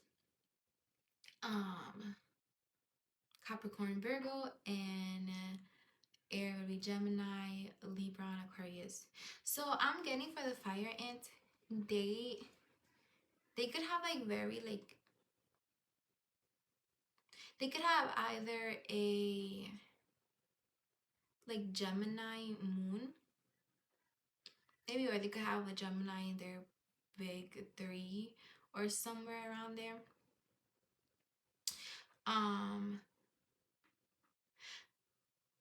I do get that the other has some type of like water sign in them, like in their big three. So they could be a Cancer rising or a water moon or water rising or whatever. But yeah. Okay, so if that resonated, this is your pile. And again, it was a very specific thing, so hopefully you were able to like apply it to your situation, if it is for your situation. I do try to generalize it a little, but the energy was like so prominent that that was like the only thing I was channeling. But yeah, let's get into the tarot. I do get that the majority of you guys are the other, but it doesn't have to be. It could be another stiff. Another stiff deck. I was telling pile number one that the deck I was using for them was stiff, so as I was having trouble shuffling. But this one is also stiff. So if you guys also watch pile number one, no, you didn't. But they are very stiff. Even though they don't look like it, they're like very stiff. Anyways, let's get into tarot. Spirit, how does pile two's person truly feel about them? Spirit to love and light, how does pile two's person truly feel about them? So if you are called to pile number one, only if you're called to, you can check it out. It's a sign for you to check it out. But I don't get that like too many of you, like not too many of you guys will be called to pile number one. Spirit, how does pile two's person truly feel about them? Okay. Ooh. Okay. So we got the 7 of Cups and the Princess of Disc. So this would be the Page of Pentacles. How does pile? Yeah.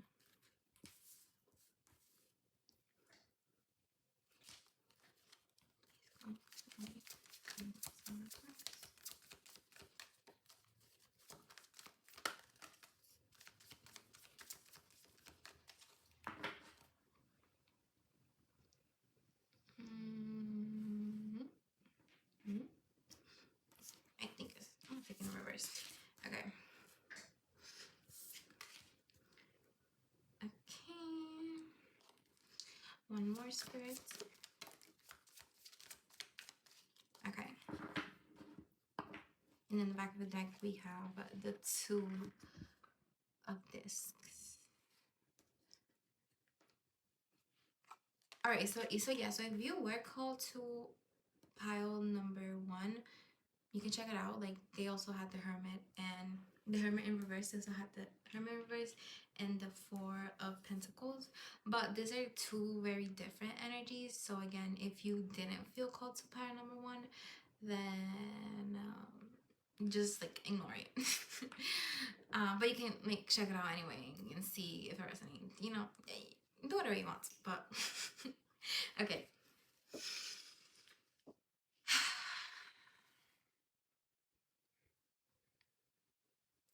So I do like I said, I do feel like a lot of you guys are the other, and you're asking about the fire ant. So I'm getting that mostly for most of you guys. So I would channel it like that, and like I said, if you're the fire ant, you can flip it around, and yeah. So they, like with the 7 of Cups, they have a lot of different feelings about you and opinions and like emotions, a lot of things. Like you represent a lot of things in them. And like I said, if I do feel that this is the fire. And so if that applies, that they have very like high and lows, depending on what state of mind they have, their opinion will change of like the other, or like you.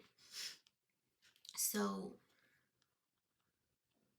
it's not one specific thing, okay?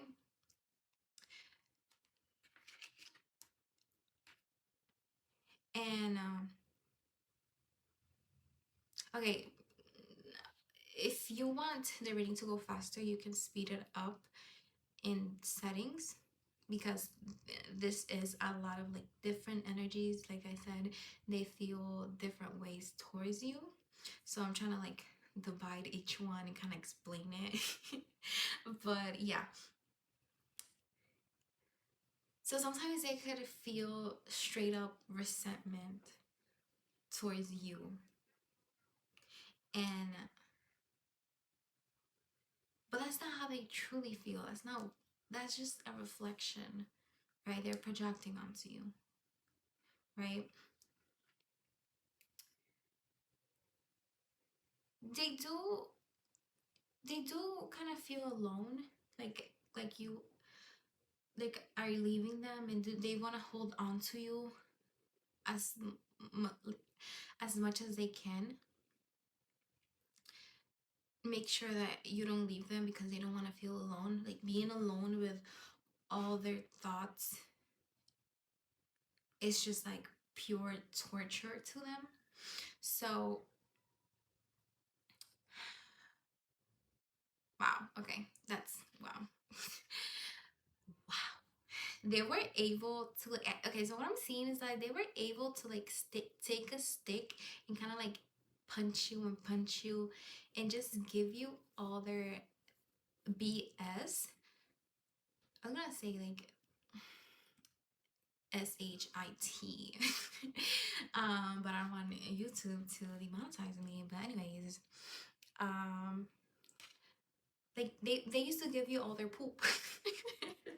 We're gonna do that, we're gonna say that, right?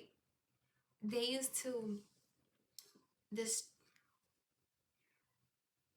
kind of like discharge everything onto you. And yeah, and that kind of like made them feel better because they didn't have to feel all those things like by themselves. So the fact that you're leaving them and you're walking away from them like scares them, because they don't want to feel alone, and they know that if you are not there with them, that the only person that they will have is themselves, and they can't take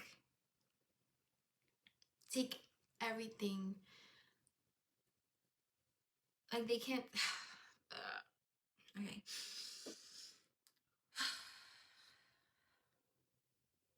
Okay, I'm gonna take a sip of water because this is very like chaotic energy, like it's everywhere. And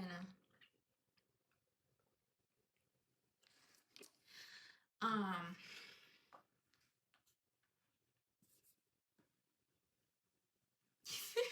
I don't like it. Something with me, I'm always gonna be honest, I do not like this energy, because this person, I'm getting like narcissistic vibes when they're like that. And I feel like I should probably not use that word so loosely, but it's like the only reason that they don't want you to leave is because they don't want to destroy themselves. So I guess like you were able to give them like an outlet, right, to like pour all their like trash onto you. So they didn't have to um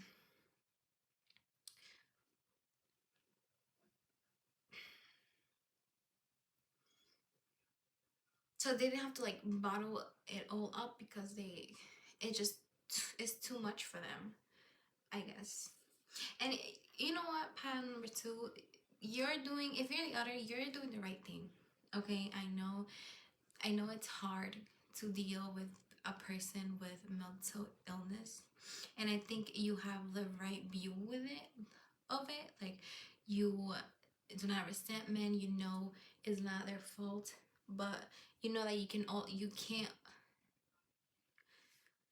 stay because you have to prioritize yourself as well. And they were hurting you a lot. You took you went through a lot. You took a lot of their poop. Okay, so yeah, so it's not like you're oh f them. I don't want to see you again. But it's more so I love you. I know you're going through a lot, but you're also affecting me. So I have to put distance between us so I can love you from afar, right? So maybe send letters to them, make check up on them or something. But I'm also getting that the other wants to like cut all types of communication with the fire ant, even though they would not like that, but they know that if there's the tiniest bit of like a crack, the fire ant will it's literally they're literally an ant. They will take advantage of that and they will try to emotionally manipulate them and make them feel worse than they already do, make them feel guilty, guilt tripping them into staying, right, into not leaving them because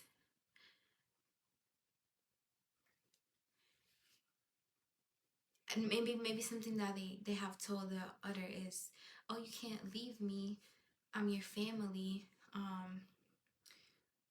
like you'll be stuck with me forever, like my blood is running through your veins if they're biological, of course. And yeah, okay, let me finish sipping my water. And also don't mind the little fruit flies, they're like part of the family now. Yeah, anyways, let me drink my water.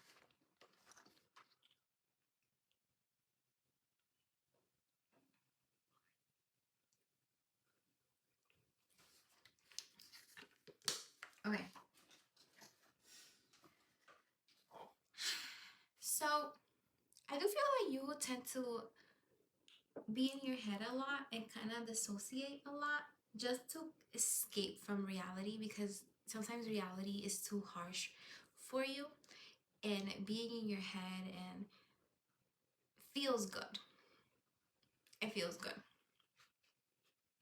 um okay, so back to the tarot.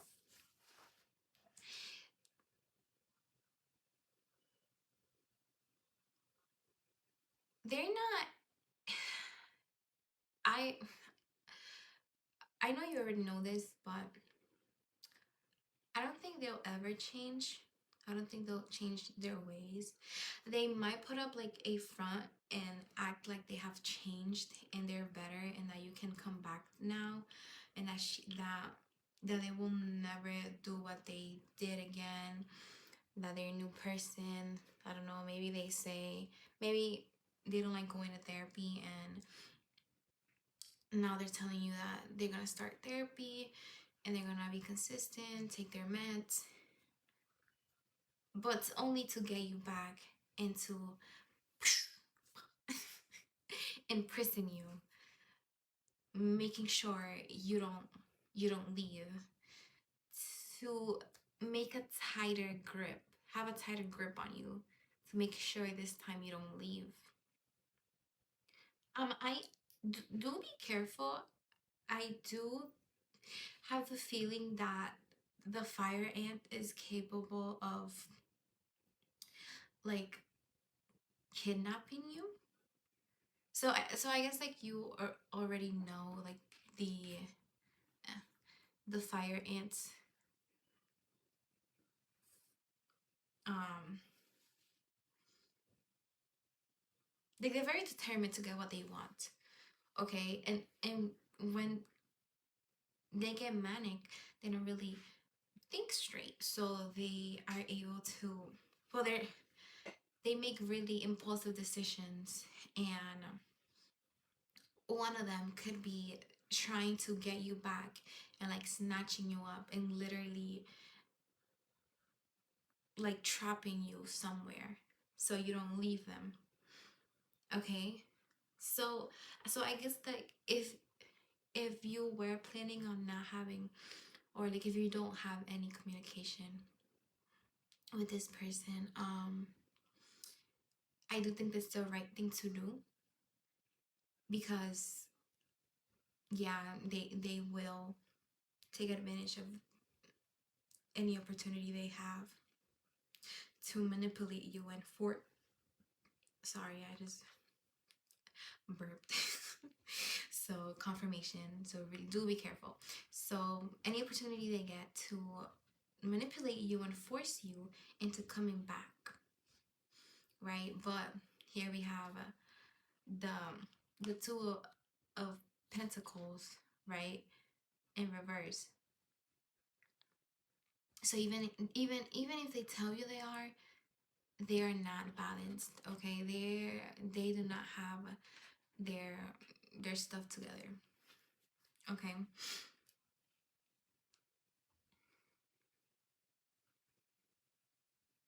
Yeah.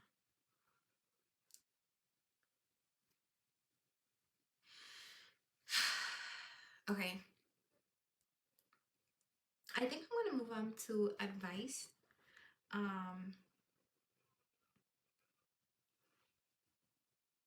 Yeah, okay.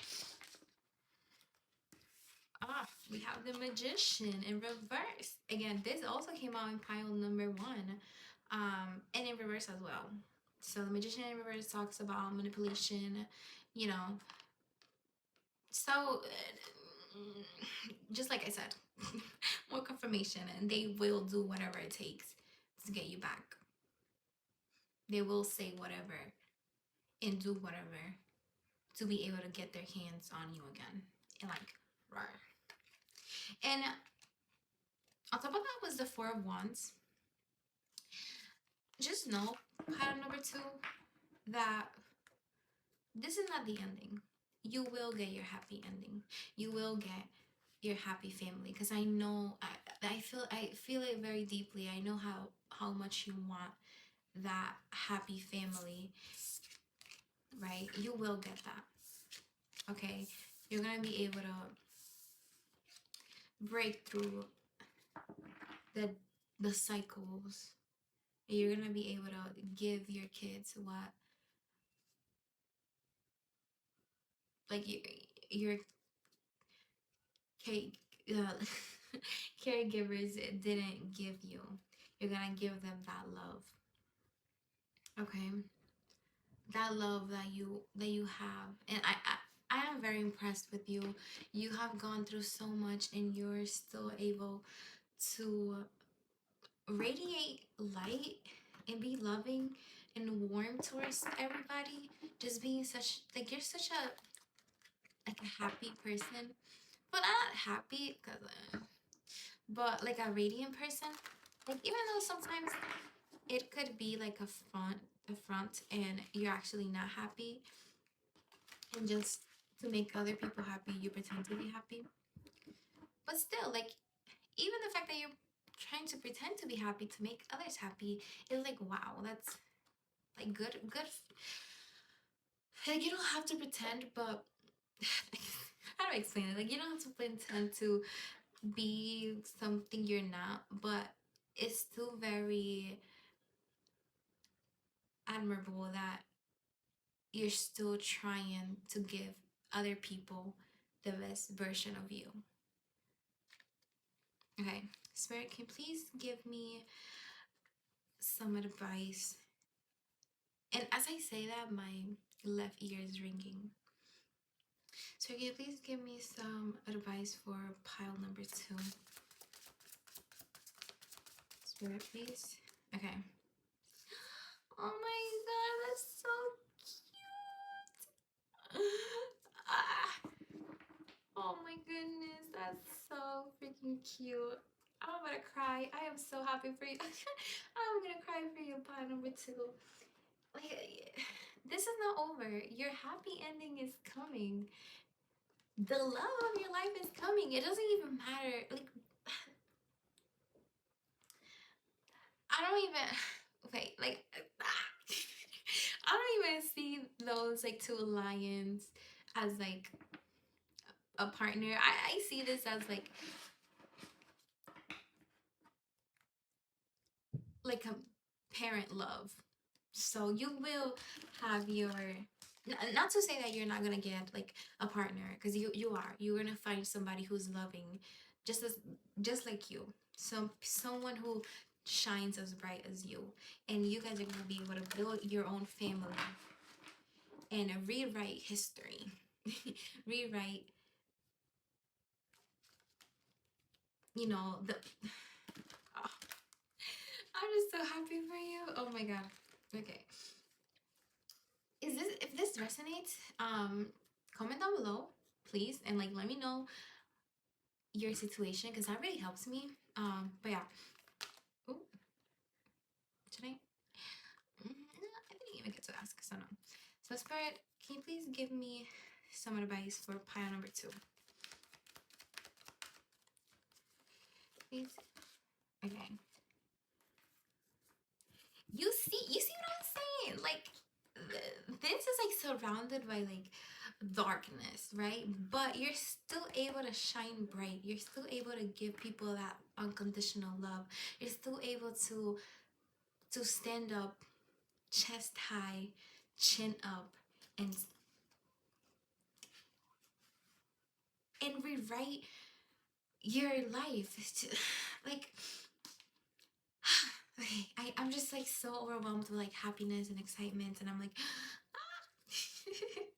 I'm just so happy for you. Like the way that like the energies have changed from like the beginning of the reading to now. It's like,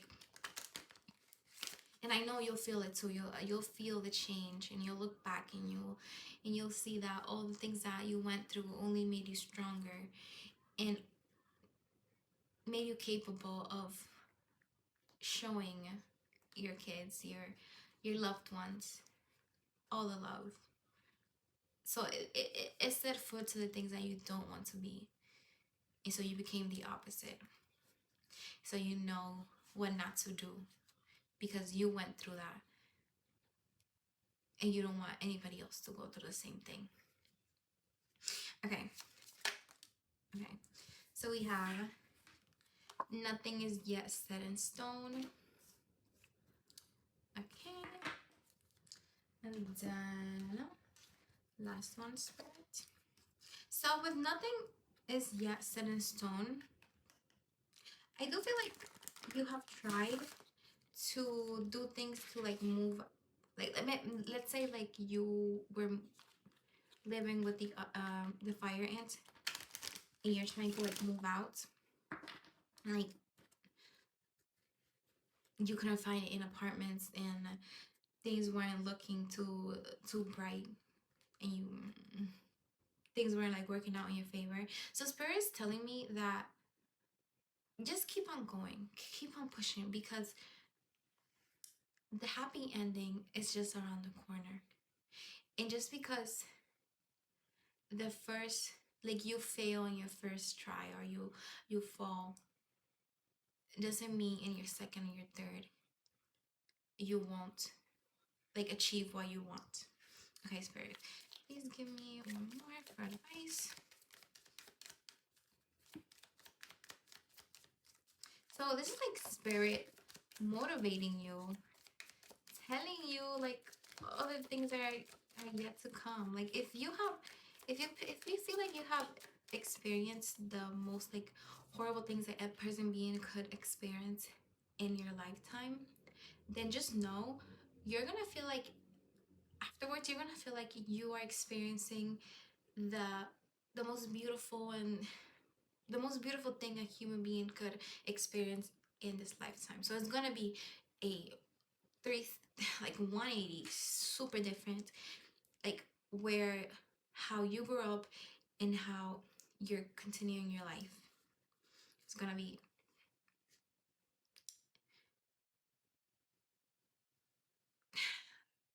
you deserve this pile number 2. You truly do. Spirit, please. Okay. So we have keepers of the earth. You're not alone. Ancient ancestors stand beside you. Okay.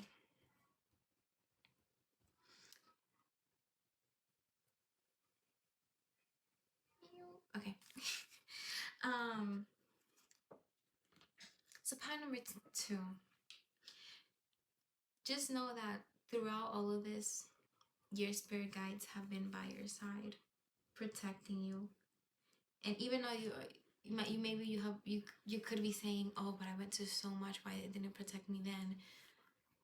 They still were protecting you. Okay, like how I know it sounds kind of like, oh, they were protecting you. Meanwhile, you're like, oh, but I went through so much. Like, shut up. But I do feel that even though you went through so much, you could have gone through way more, and things maybe like life threatening,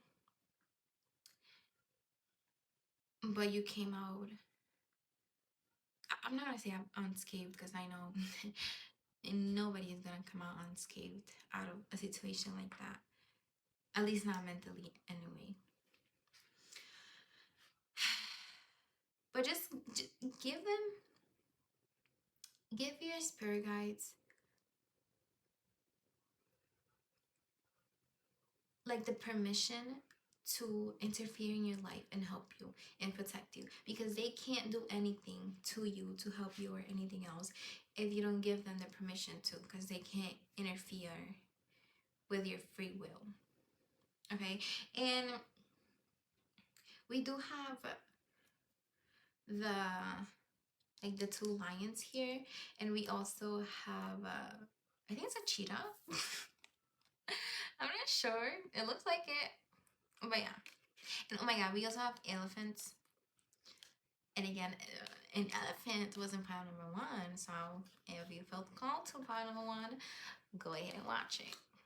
And also pile number 2, this is giving me like sperm vibes. So you like might, like, you maybe you have already found this person and you guys are already planning on having kids, or there's a kid on the way, so just watch out for that. If something does happen, don't say I didn't tell you anything. And it's not like, if you do, like, if that does happen, it's not like something negative, right? It's just I feel like it will. I do think, like, for the majority of you guys, it will catch you by surprise, but you're still gonna love the surprise regardless, because you do feel that you have found your place, the person, your person. Okay, pile number 2, that was your reading. Thank you so much for watching. If you liked it, give it a thumbs up so other people are able to find this reading if they need the guidance. Also, please comment down below how this resonated and how resonated with your situation. That really helps me. And down below, I do have information for personal readings. So if you want a personal reading from me, then, like I said, down below is the information. And also, if you feel called to or drawn to, of course, you don't have to, but if you do feel called to give me a tip, I do have information for that as well down below, as well as my socials. So, oh, I forgot to say this in the panel one, but I did my own nails and I have like a nail page, so if you want to see my work as well, you can do that. And yeah, thank you so much for reading, like letting me read for you. And I am so happy for you, and I'm happy that your life is turning around for the good, changing for the good. But bye. Hello, my beautiful pile threes. So if you were drawn to the Selenite Tower and the Tarot of the Abyss, then this is your pile. So we're gonna put the tarot aside, and we're gonna start off with the energy check. So I already have some cards pulled out for you. If it doesn't resonate with you, and none of the energies resonate with you, then that means this is not the right pile. You can look for another pile and see and search for one that resonates. Oh, don't mind the fruit fly. But if none of the piles resonate, then that means I don't have a reading for you today. Okay, so we're gonna start off with person number A. Well, person A. Okay, you may make this person stutter. So they're represented by the deer. Then they also have seed number 46, and fire, volcano, sun number 2, and then for person B we have rabbit. They're being represented by the rabbit, and they got protection number 38, fire, tribal fire, moon number 5,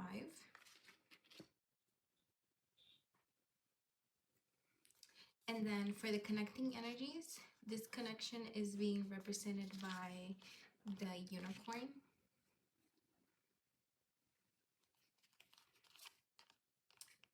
And card number 52, don't let in.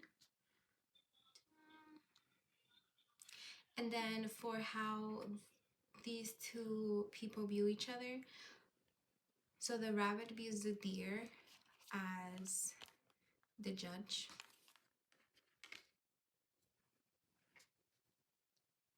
and the deer views the rabbit as the unseen.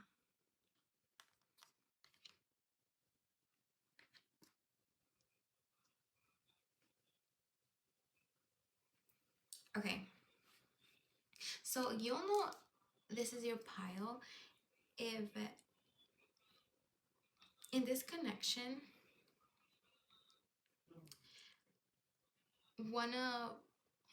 either you or your person tends to run, and there's someone else who tends to chase the other person. In this case, the deer person kind of chases the rabbit person. But okay, let's start by describing the rabbit. So sorry. I feel like the rabbit person has trust issues. It's not easy for them to let people in. Okay, so they're very guarded, very protective of their space and who they let in. I don't really think they let anyone in. Okay, so the rabbit was hurt in the past by not by the deer. I don't think the deer has hurt the rabbit, but I mean, it could be. It will depend on the situation, but the rabbit has been hurt in the past, and that has led them to be overprotective of who they let in, who they trust. Okay.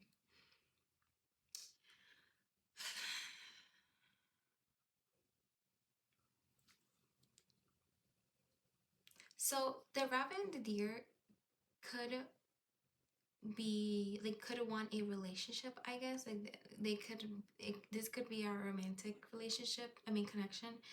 Oh my god. I'm like stuttering so hard right now. But yeah, so I feel that for the majority of you guys it's going to be a romantic relationship. If not all, it will depend.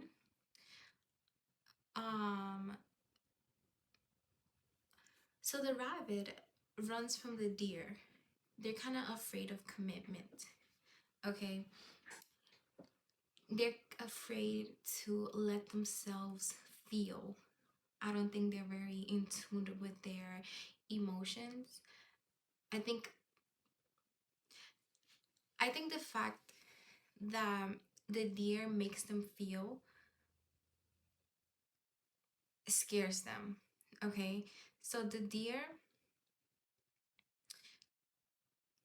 like has made an impact in the with the rabbit, because not everybody can make the rabbit feel something, because they're very shut off. They don't let people in, so therefore they don't let themselves feel anything for anybody else. But the deer has somehow like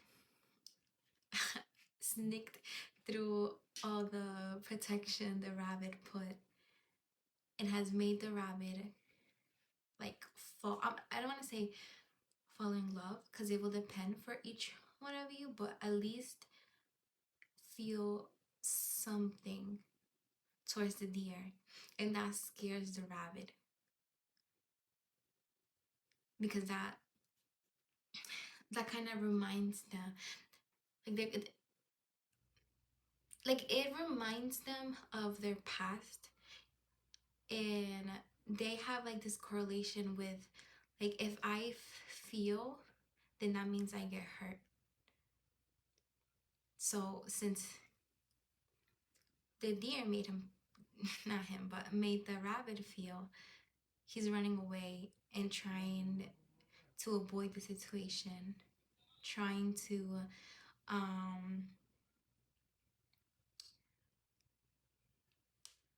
do I, okay, so like the rabbit cares for the deer, but since they're so afraid of being hurt, it's really like hard for them to like stay, I guess, or like give the deer a time of day. I feel like these two were probably talking, and like everything was going smoothly until the rabbit all of a sudden, like without giving the deer a reason. Sorry if you hear something, it's my cat. Without giving a deer a reason, just started avoiding them and just acting cold towards them. And the rabbit is like, oh, like, what's going on? Like, what happened? I thought we were cool. Like, I thought everything was going smoothly, and now you don't want to talk to me, you don't want to pick up my calls. And I feel like the rabbit is, you can say, like, drier. So they don't engage as much in conversation with the deer.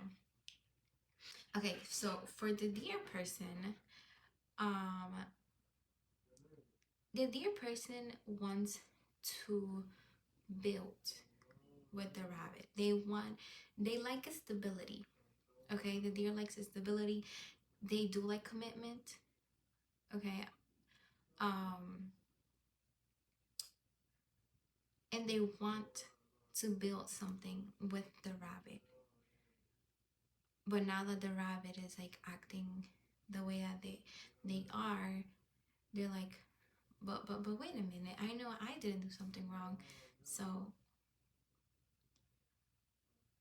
I wonder what's going on with the rabbit, if something happened to them.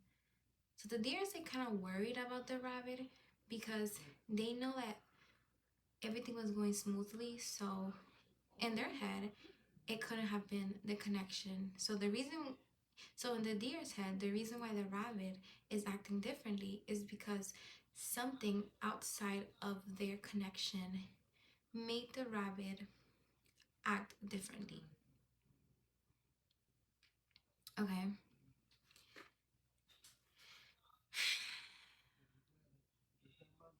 What with the deer seeing the rabbit as the unseen,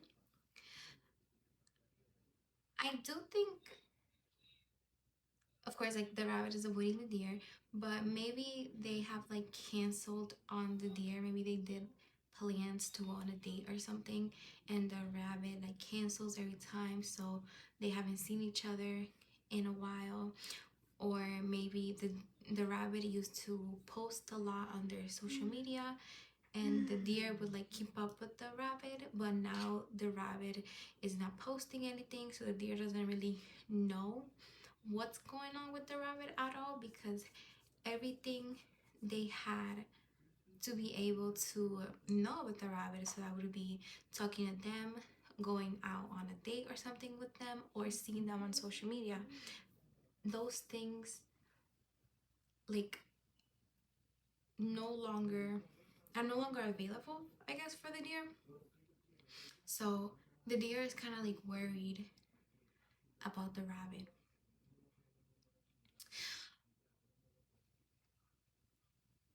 I do think that even though the deer is kind of chasing the rabbit, I I do feel that they don't let themselves feel as well. I do think they have mirroring energies, like a little bit.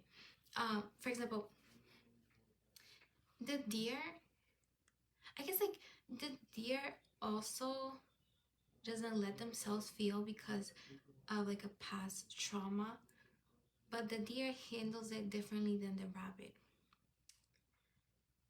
Because the deer, even though they're not letting themselves feel, they still like chase the rabbit because they know they're a good potential partner. They know that if they have a relationship and they build together, then they can have like a good stable like connection. If these two people wanted to like talked about building a family together, that's something the deer really is like looking forward to. I'm getting that the deer might be older than the rabbit, and the deer is like ready to settle down, and they have chosen the rabbit to settle down with. But then the rabbit, I was like, oh my god, what? I didn't know what I was getting myself into. Like, I think the rabbit just started talking with the deer just like out of fun, just to like mess around with the deer. But then they caught feelings and now they're running. But the deer was started talking with the rabbit because they were looking for a stable relationship, and they really liked the rabbit, and they kind of like checked off all their checklist. um yeah, anyways. So I with the judge here, at the way the rabbit abuses the deer, maybe the deer wants the rabbit to be a certain way. So that could be one of the reasons as well, that the rabbit is running away, because they feel that like the deer is like too judgy and they just want things to be like a certain way. But like I don't think they're rude about it, I guess. Like for example, let's say the deer texted the rabbit good morning, right? And the rabbit said like morning and stuff. The deer is like, oh, I would really appreciate if you said good morning, because morning by itself just seems that, so it just seems like you don't want to talk to me. Like they're giving me Virgo energy. um yeah. Like definitely, because you know we have both of these are earth signs, so very like heavy earth signs. So Virgo, Taurus, and Capricorn. We also have fire, so that would be Sagittarius, Aries, and Leo. Okay, so these people might have like a, again, don't mind the flies, a like earth sun, or like a fire moon, or like a fire moon and a fire Venus. Okay, um and then maybe like a an air rising. So it's like they're they're like very passionate, right? They have like fiery energy to them, but they like tame it and keep it down. It's like these two haven't put down all their cards yet. Okay, so far the rabbit doesn't know that the deer has like this really passionate side to them, right? And the deer doesn't know that the rabbit has that fiery side to them as well. Okay, so I don't think they have known each other for too long. At least they haven't started talking like romantically for too long, I guess. um so yeah, so I guess like the deer kind of lets out, like if you see here, the deer only like lets out a certain amount of like what they actually think and feel. Like I do see like this as being the deer's like emotions all bottled up, and he only lets out a little bit. And that could be in terms of many things.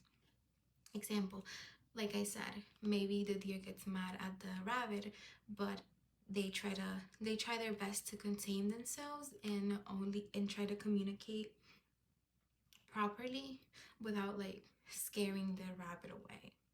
Okay, so they might feel very strongly towards the rabbit, but they try to only show the rabbit so much so that again they don't scare the rabbit away because they're really passionate. Okay, but the deer could seem like very nonchalant at first, but then as time passes and the rabbit got to know the deer more, they realized that there's way more in than there is like in the surface.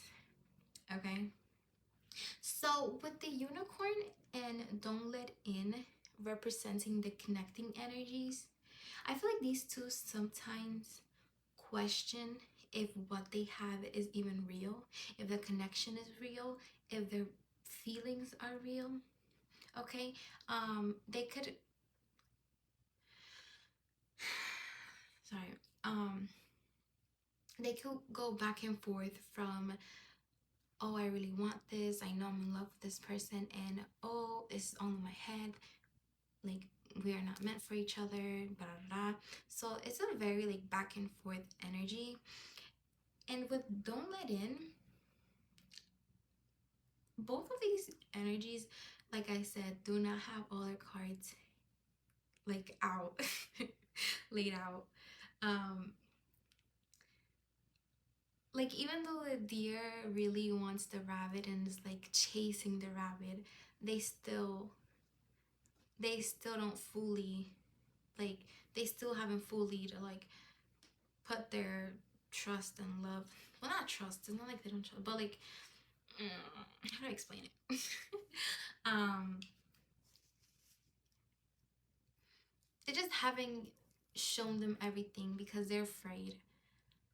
I feel that in the past the deer has shown like all his cards out on the table, so the deer has shown all this like fire, burning fire, and people have like judged them for it or haven't accepted them and have said maybe that they're too much, that not nobody is gonna be able to handle them. So So the deer is being very cautious and just kind of keeping itself and like taming itself from the the actual like burning.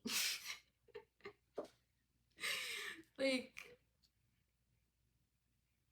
they're really trying to contain themselves.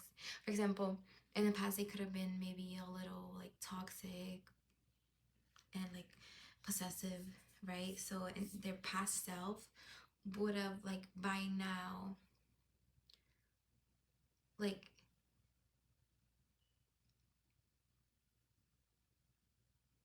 I guess like ran run towards the rabbit at like full force and just like be really intense and like, oh, I love you, stay with me. I don't know, like that okay.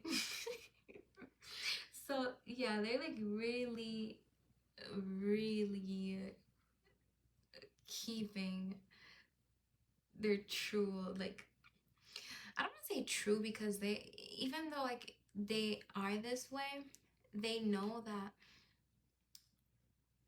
like at times they might be too much, so they're trying to change that, trying to be more balanced and not as intense, so they don't like suffocate the person that they're with.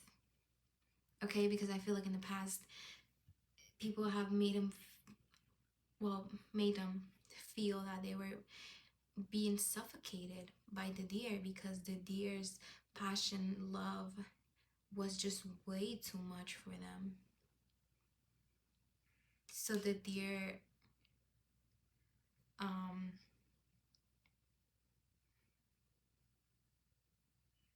I feel bad for the deer. So they're like filtering themselves, you know.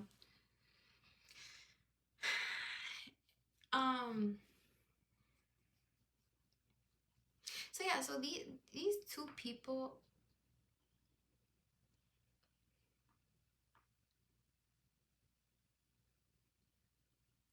they're both guarded.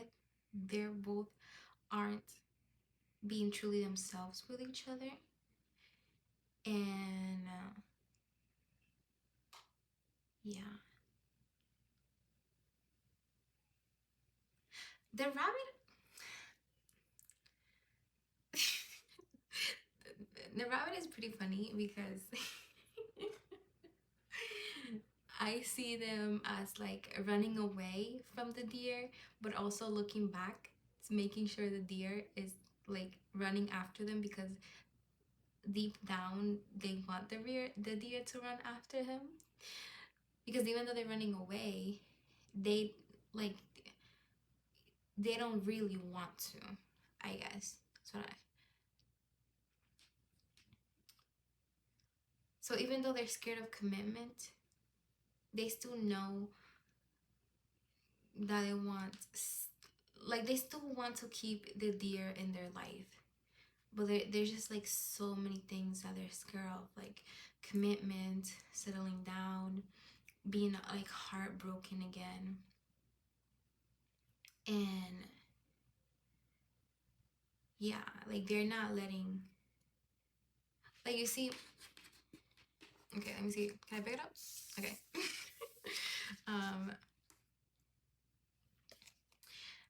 Here you see there's like a bunch of lines. I see this as like the rabbit's passion, emotions, and everything being locked up and sealed away.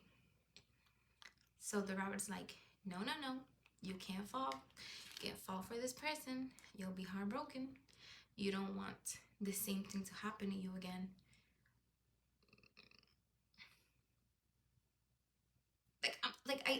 I feel like the rabbit is okay with like, I guess, quote unquote, having fun with the deer. Maybe they like being intimate with the deer. But then when it's time to like lay all the cards on the table and say, and like when the deer talks about commitment, or when it's like serious talk, the rabbit is like, oh, gotta go. Like, I don't want to do this again. Been there, done that. Don't like it. But I think that the rabbit is really heavily projecting onto the deer, like making the deer pay for what the person that hurt the rabbit did. But like what the rabbit doesn't understand is that not everybody is like the person that hurt them. You could say. Okay. They also could have an argument. There also could have been an argument. Maybe the deer was like telling the rabbit that, I don't know, like talking about, again, commitment, but the rabbit is like, and the deer notices that because the deer isn't dumb. The deer is smart, but the deer is ambitious, and the deer is like, oh, I know you don't want to stay, but you're staying with me.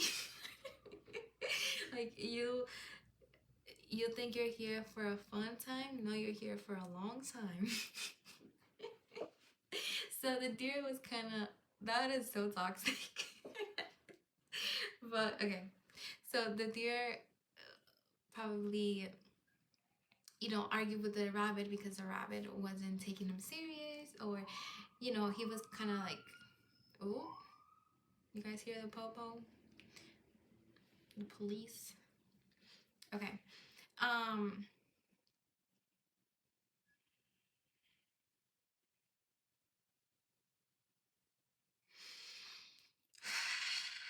Okay, sorry, I was just like really,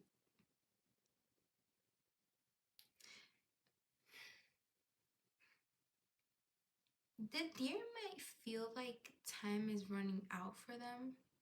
Time is running out for them to like find the partner. Okay, maybe they're pressured, like their family pressures them, or their like culture, and like in the culture they're like, oh, if you're, let's say the deer like 46 or something. um doesn't have to be, so just take an example, like their family's like, oh, by now you should be married with kids, with a house, and like the deer doesn't have any of that. So he's like, well, they're like,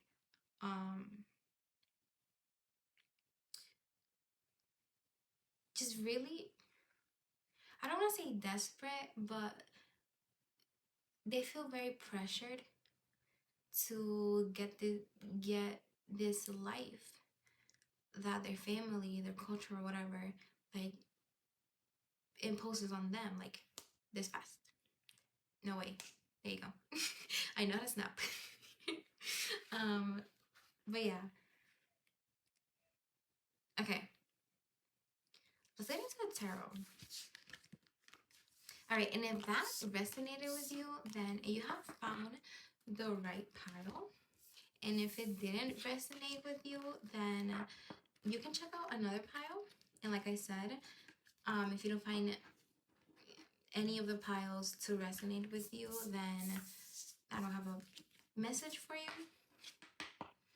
But also, the messages are general readings, so not everything is going to be like exactly like your situation. So you have to like apply what I say to your situation and kind of like tweak it a little bit, and also take what resonate and leave what doesn't. And that's for every single general reading you see on the internet. Okay, because again, it's a generalized energy, and us as like psychics are the channelers. We're gonna pick up on the most potent energy, where like all the energies meet up in one point, and that's gonna be like the general that we read. And then it's up to you to apply it to your specific situation. Okay. All right. I am off my game today with shuffling. I don't know what it is. I think it's because I'm not used to these like length, like these nails. Like my nails are either really long or I don't have nails at all. And yeah, I decided to do medium nails because I'm doing boxing and you can't box with really long nails. So we'll see how that goes. Okay, Spirit. How does pile 3's person feel about them? How does pile 3's person feel about pile 5 of Cups?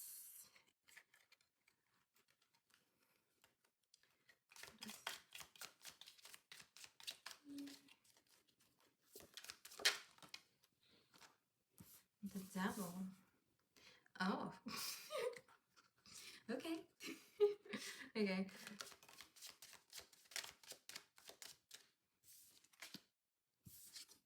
Page of Wands in reverse. Yeah.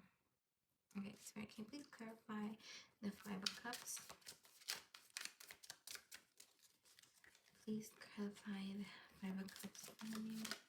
You're probably like hearing me say like, oh, and you're like, what does that mean? Like, hurry up, tell me. Like, is it bad? Is it good? What's happening? What is this? Okay, so we have the Emperor in reverse. And the 9 of Pentacles in reverse. Oh yeah. Okay. All right. Okay. Please clarify the page of program. And then we have the 2 of Pentacles. Okay.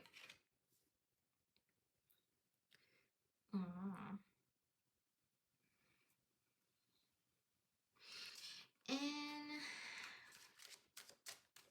at the back of the deck, we have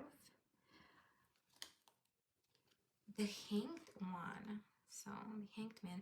I love this card because it's like it gives you the point of view of the Hanged Man. Like, what? Like, isn't that the most genius thing you've seen in a tarot deck? I know it, and it's for me. Literally, this is the only reason. Well, not the only, but that's the biggest reason why I bought this deck, because I fell in love with that card. Okay, you might get sidetracked a lot. So again, if you're the rabbit, like you don't take things seriously, like you don't take the deer seriously. Like just like you don't take the deer seriously, you don't take everything seriously. I guess. Well, not everything, like some things. I do feel that for this pile, like half of you is gonna be the rabbit and half of you is gonna be the deer.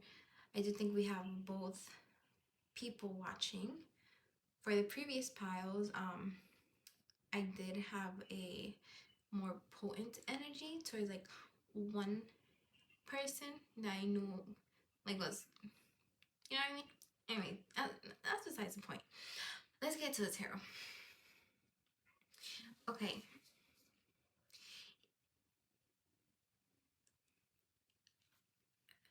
I think this is talking about the deer person and how they feel about the rabbit. So I'm gonna interpret it like that. If you are the deer and you want to know how the rabbit feels about you, you can switch it up, I guess. Okay. So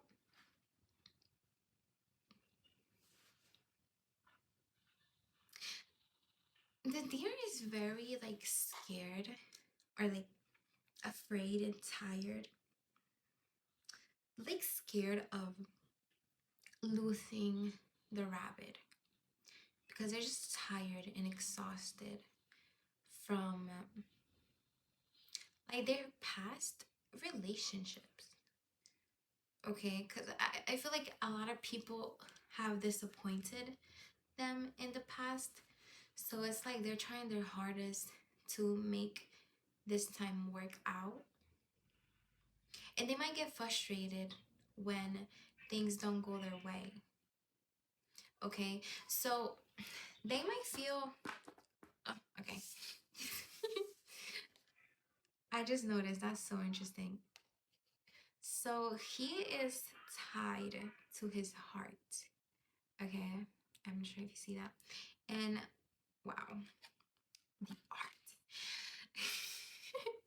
Anyways, you see what I mean? I'm getting distracted. But anyways, they might feel like they're a prisoner of their heart. Like I said before, they filter how much like intensity they let out, but they feel really deeply and intensely. They feel love in like I don't want to say love because I do get more of a like possession kind of like possession, like very like controlling type of love. Like I said, I don't want to call it love. It's more of a like I want to own you. Whoa. Okay. Wow. Okay. Um. So with the Two of Pentacles, so usually in the Two of Pentacles, the Pentacles are like inside a infinity card, and like the same person is kind of, you know, they're together. Point is, in this Two of Pentacles, two people are doing two separate things, looking two separate ways. Okay, so they feel like you guys, or like you are not in sync with them, and they don't like that. They feel like you do you're like doing your own thing, and they don't like that because they like people being being dependent on them. Okay, so maybe you might be more on the independent side, and this person doesn't really like that. They like in the past, in their past relationships, it was a very like codependent type of relationship, codependent on like your person. So that's how he views people, like that's how he interprets love. He thinks when someone, well, he, them, whatever, it doesn't matter. I'm getting like confused with the pronouns because I'm like looking at like this right here, and it's a male, of course. So but of course it doesn't have to be a male, female, whatever they identify as, or you. Okay. All right, so don't get caught up in the details. We all have feminine and masculine energies. Okay. All right, now that we're clear, let's keep going. So, like I said, in the past, their partners have been really codependent on them. So he has, like, that's the only type of love that he knows, that they know. um, so by you being independent and not depend on them, then it's like hard for them because they think that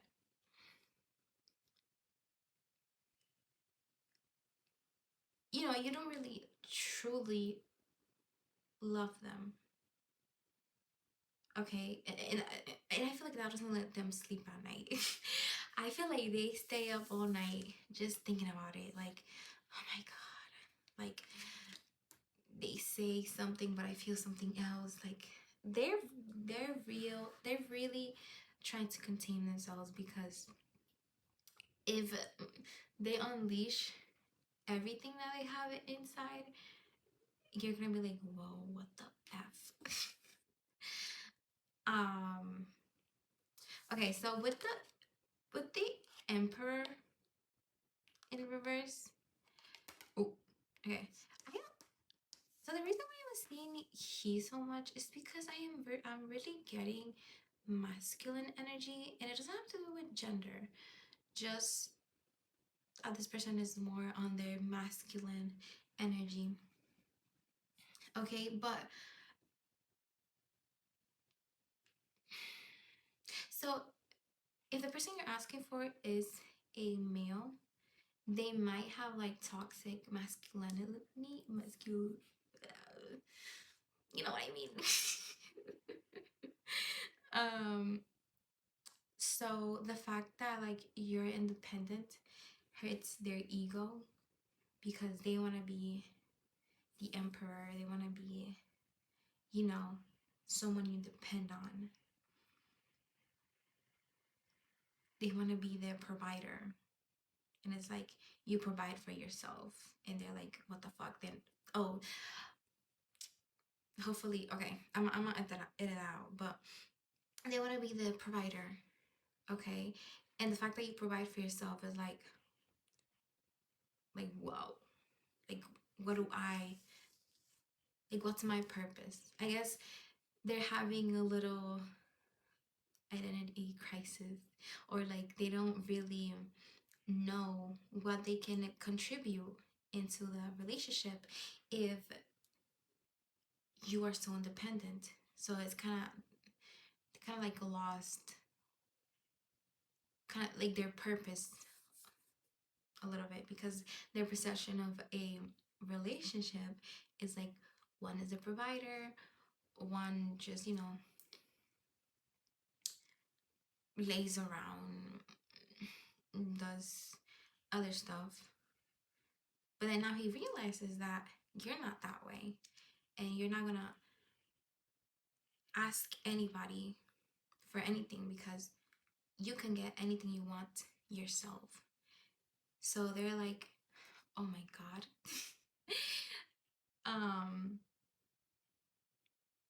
They're so independent. I feel useless. They don't need me, but I want them. But with the hanged one, I do think that they're trying to change their perspective, trying to change their ways again, to, you know, to actually make this work, because they want to make it work, even though they know they have to do a lot of work. They want to make this relationship, this connection work. And since I got this card out, I've been like confusing it with the Chariot. So they might also want to get married. Okay, so this person is like dating to marry, I guess. Like I said, they are ready to settle down, and they've chosen you. And in their mind, since they chose you, there's no way out. It's like they're very intense, a little toxic, but like they're not evil per se. I don't know, but their love is totally not healthy. And they realize this. So like I said, for the question, like the question of this reading is, how do they truly feel about you? I don't think their love is like pure, like I said. It's more of a,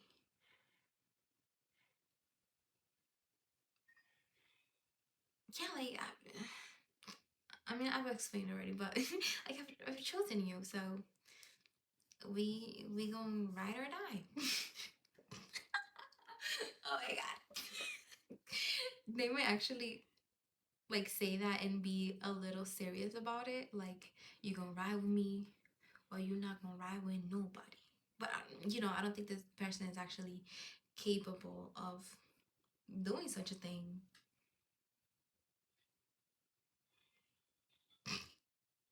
Hopefully not. If they are, like, run away, pile number 3. Run away. Run away. So yeah, their love is like very possessive and yeah, it's more of like a, yeah, I don't know. Anyways, very weird. I'm gonna be honest with you. Very weird. Very weird. Yeah, so one thing about me is I'm not gonna lie to you.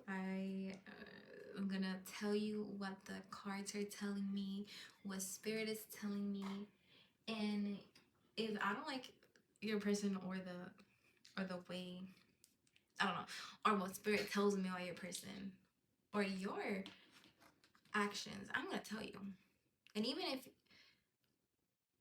like I don't like your actions, I'm gonna hold you accountable. Okay? Because I'm not here. Don't shoot the message. Okay. It's really funny because in this file I've been like very like I said, unserious about everything. So yeah. You're just like going about life, not taking it too serious. But anyways, we're gonna go on and we're gonna ask your spirit for advice. Okay, and if it's resonating so far, please like give me a like and comment down below your situation. It really helps me. Like I would love to hear from you and like how this applies to your situation. And yeah, so spirit, yeah, please give me some advice for pile number 3. Yeah, please give me some advice for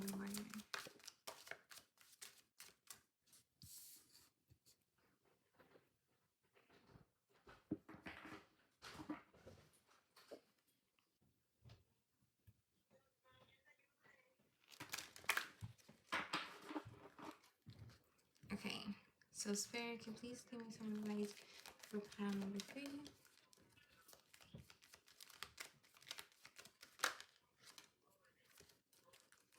Okay.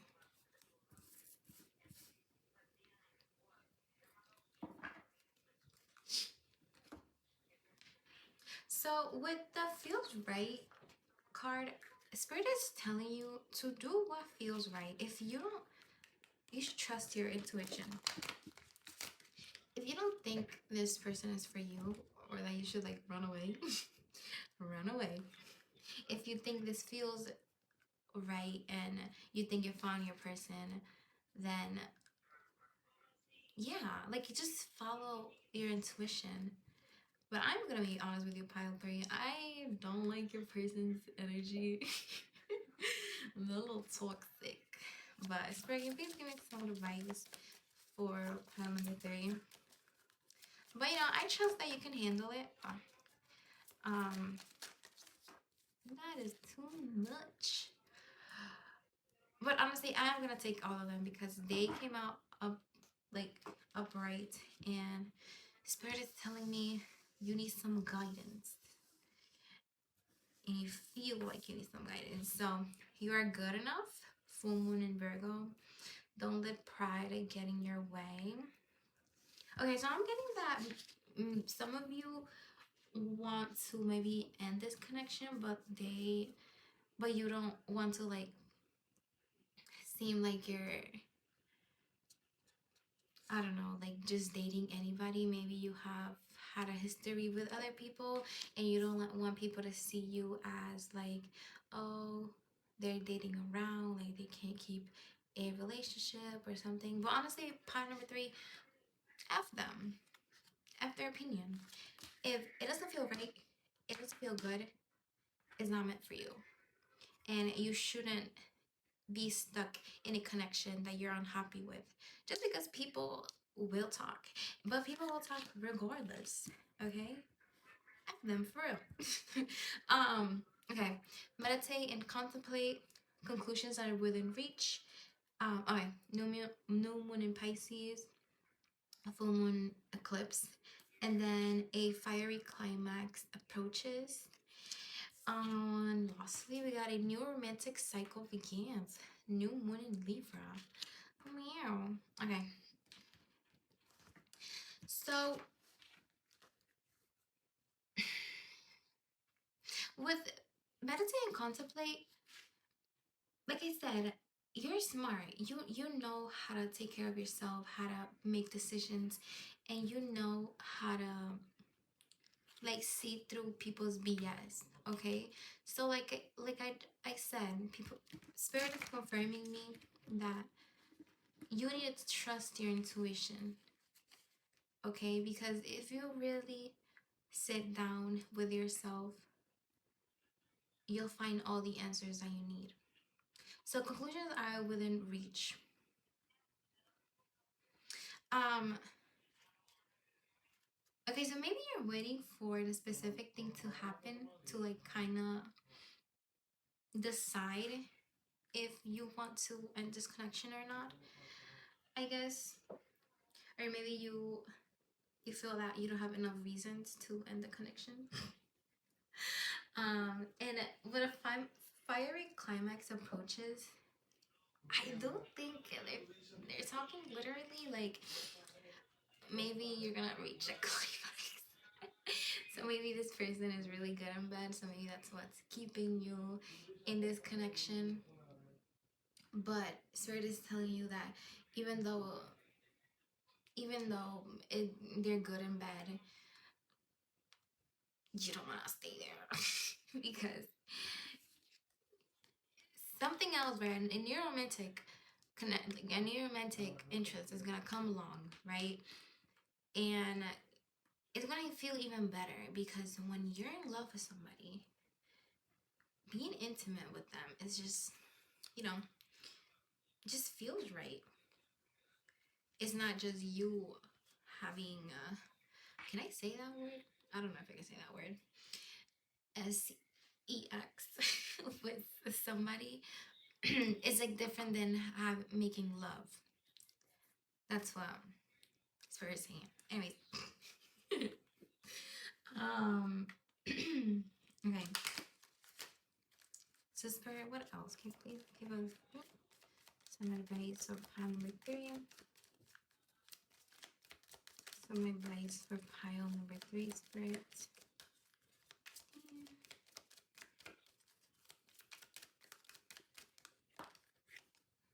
Okay, so we have the crumbling. What are you clinging on to?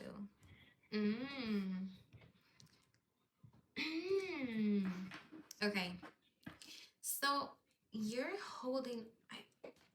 Spirit is telling me that you're holding on to this connection, even though it no longer serves you.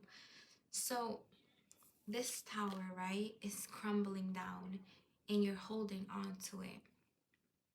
But guess what? If you don't let go, you're gonna go down with the tower, okay? But if you let go, there's roses, right? There's a garden waiting for you down below. Spirit is telling you that the longer you hold on to, the harder it will be to save yourself and get yourself out of this situation. Okay? Yeah. But I think you're just holding. I don't know. I don't think you're emotionally attached because I don't feel that way. I don't think like none of the two people, so neither person A or B, I didn't feel that genuine like love type of connection. Okay, so you guys don't love each other. Somebody's like watching this and like, who are you to say if I love them or not? Take what resonates, leave what doesn't. Okay? Okay. Anyways, so even though you don't like commitment and you don't like, you're afraid of commitment, you also don't like being alone. Okay? So that's what I was channeling earlier, that even though like the rabbit is running away because they don't want commitment, they still like looking back, making sure the deer is following them because they don't want to be alone. And I think that's the reason why you've stayed in this connection, even though your body has told you that it's not the right thing, and there has been signs, and you're just there. For this card, I am gonna read it from the booklet, okay? Because I do think that there could be a message that I'm not picking up.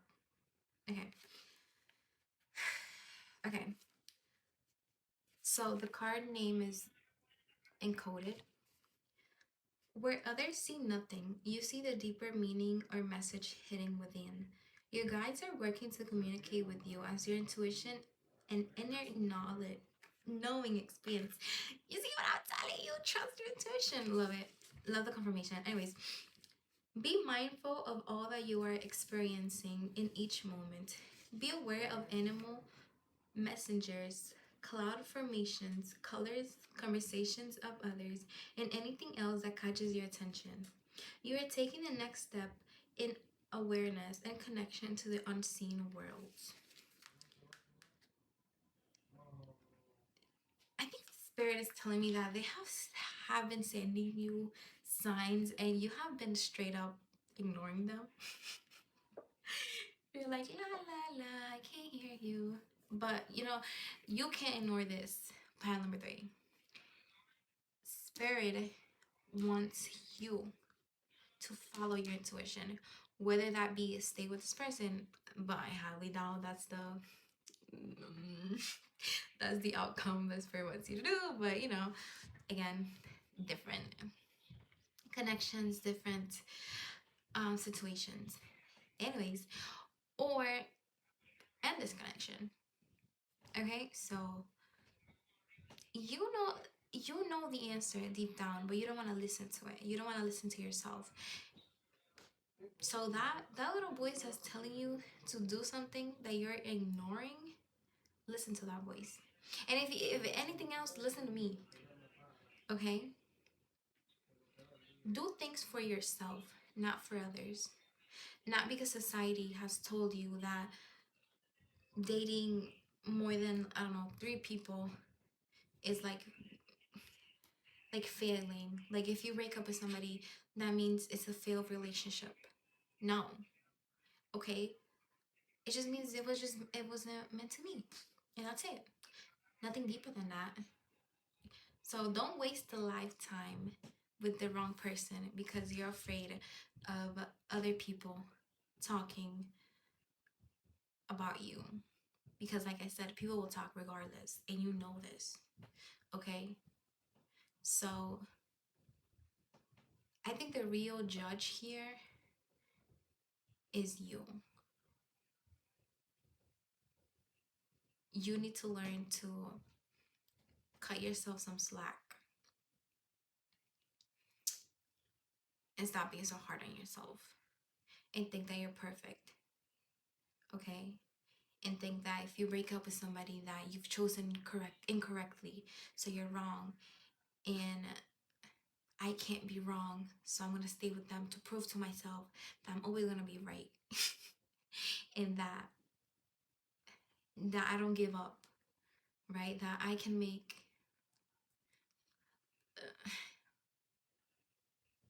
yeah. Anyways, I'm gonna leave you guys reading here, pile number 3. Thank you so much for letting me read your cards. If you like this video, make sure you give it a big thumbs up. And like I said earlier, comment down below like how this reading resonates and like your situation. And if you're being called to contact me for a personal reading, I have information down below, as well as information for tips. If you feel drawn, like called to give me a tip, of course, you're not obligated in any shape, way, or form to do so. But yeah, I'll see you next time, pile number 3. Bye. Hello, my beautiful pile number 4s. If you were drawn to this Super 7 stone and the Ethereal Visions Tarot, then this is your pile. Okay, so we're gonna put your tarot aside, and to start your reading, we're gonna be looking at the energies of your person and your energy to see if this is your pile. If at any moment you feel that nothing is resonating, you don't have to push and force a message. Okay, so if this is not your pile, you can try again with another pile and look where your energy is. And if you can't find your energy in none of the piles, then that means I don't have a message for you. So I already have the oracles out for you guys. So for person A, they're being represented as the butterfly and innate knowledge. And lastly for them, we have fire, ancestor fire, star, number 15. And number 33. Okay. For person B, they're being represented by the buffalo. And they also had the bell, number 24. And lastly for them, we have sky, storm, sun, number 54. And for the connecting energies, your energy is being represented by the snake,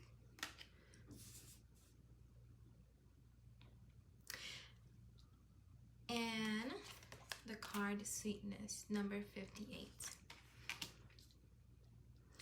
Okay, so for how the buffalo person views the butterfly, we have the starborn. And for how the butterfly views the buffalo, we have the poet.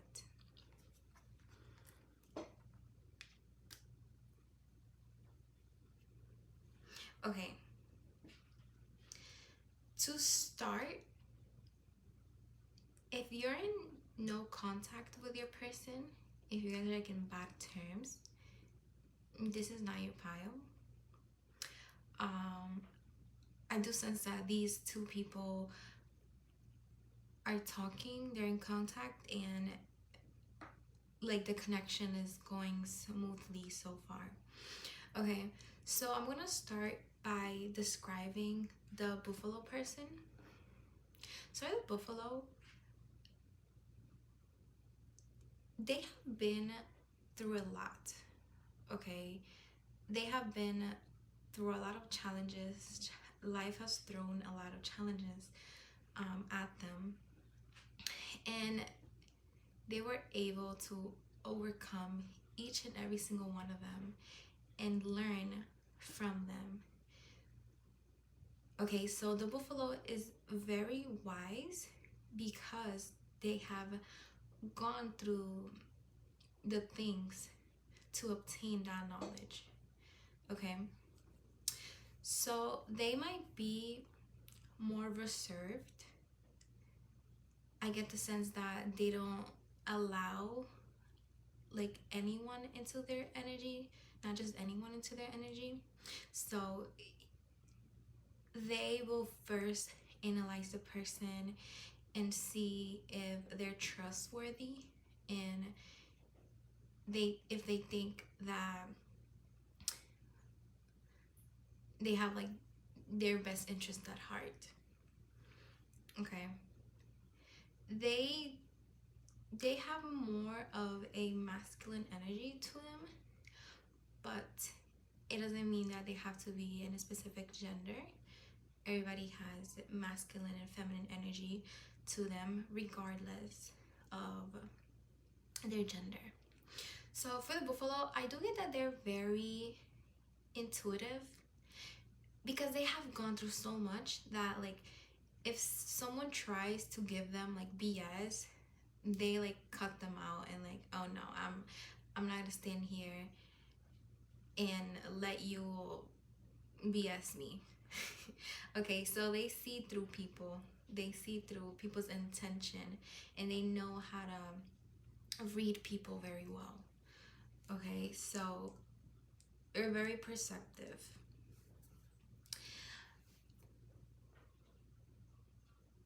I do get that even though they have gone through a lot, it still hasn't changed their ways. They're still a good person, but they just like to keep to themselves. Okay, so the only thing that has changed the rewind. I kind of lost my train of thought there, but I'm like very hyper focused on the buffalo's eyes, so they might have very intense, like a really intense gaze, and people might feel like the buffalo can read them just by looking at them, which they're not wrong because they can do that. Okay, so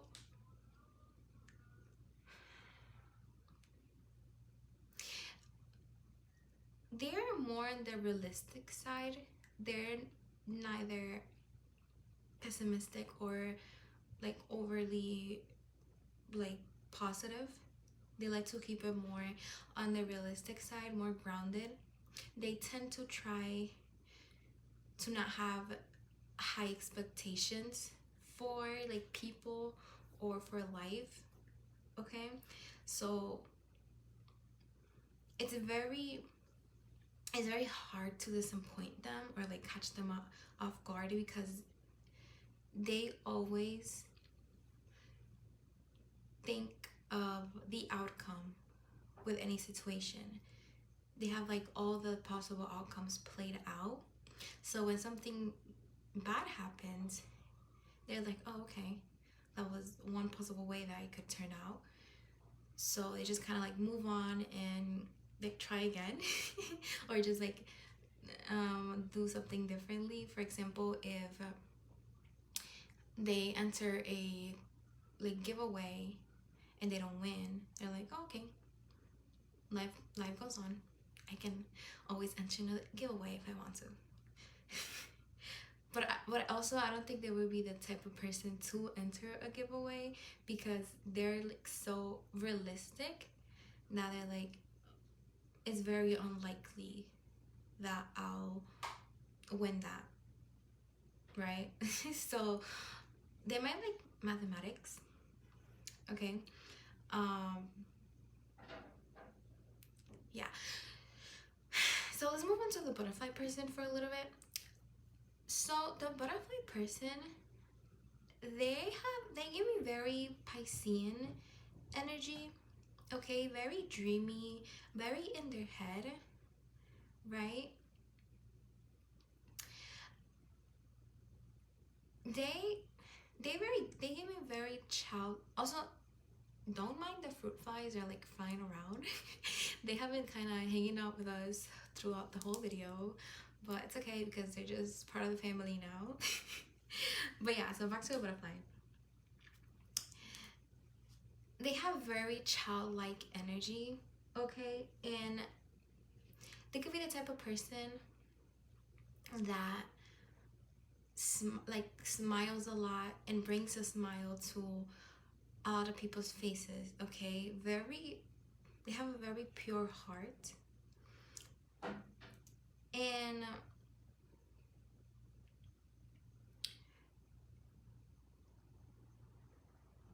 they might be, maybe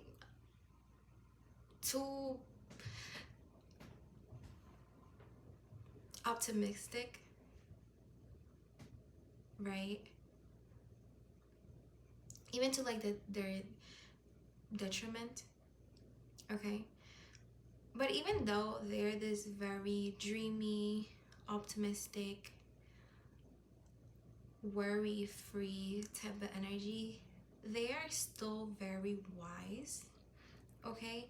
They still have gone through stuff, and they're very admirable, because even though they have gone through so many things, through some, you know, like so many things have happened to them, they're still able to smile at life and look at the bright side and know that it's, even though this person hurt me, it doesn't mean that everybody's the same, and I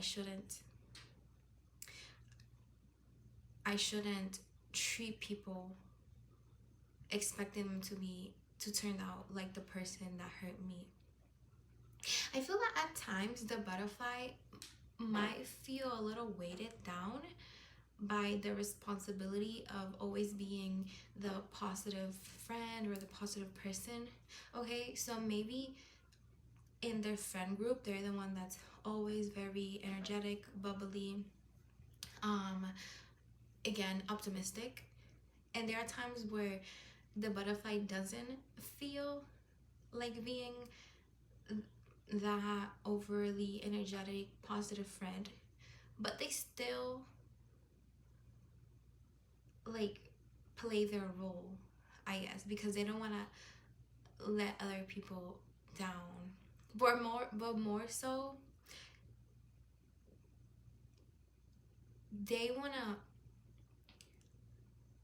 make people's day. You know, they don't want to be the reason why someone's day is not going very well. Like they kind of feel responsible to make other people happy.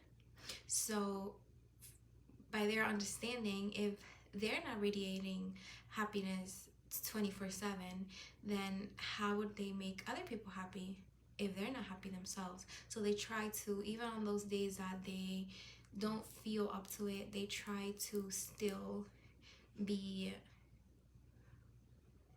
like positive and energetic. And the buffalo person noticed this, okay? The buffalo person might be really overprotective of the butterfly. So you see, like they view the butterfly as the starborn, right? Like an egg, and eggs are fragile, and the buffalo doesn't want the butterfly to get like hurt, because you know butterflies are also a little fragile. But what the buffalo doesn't like understand is that the butterfly can put up with a lot, and they're very strong because they have gone through so much already. But I also think that the buffalo knows this. They don't doubt the butterfly's strength. They more so don't trust other people, okay? Because they know people can be evil, and the world can be a very evil place to live in. So the buffalo tries to protect the butterfly as much as possible from seeing what the buffalo has already seen, that evil side and bad side that other people have and the world has. So the buffalo's inner child might feel at peace with the butterfly. Okay, so maybe the butterfly reminds them a lot of their inner child, or like their inner child before all the things that happened to the buffalo happened, before they were expecting the worst out of life. But you know, they're not as pessimistic. they're just realistic. They would say they're just realistic, but I do think they're more on the pessimistic side, but a little balanced. um, so yeah, so it's kind of like the buffalo.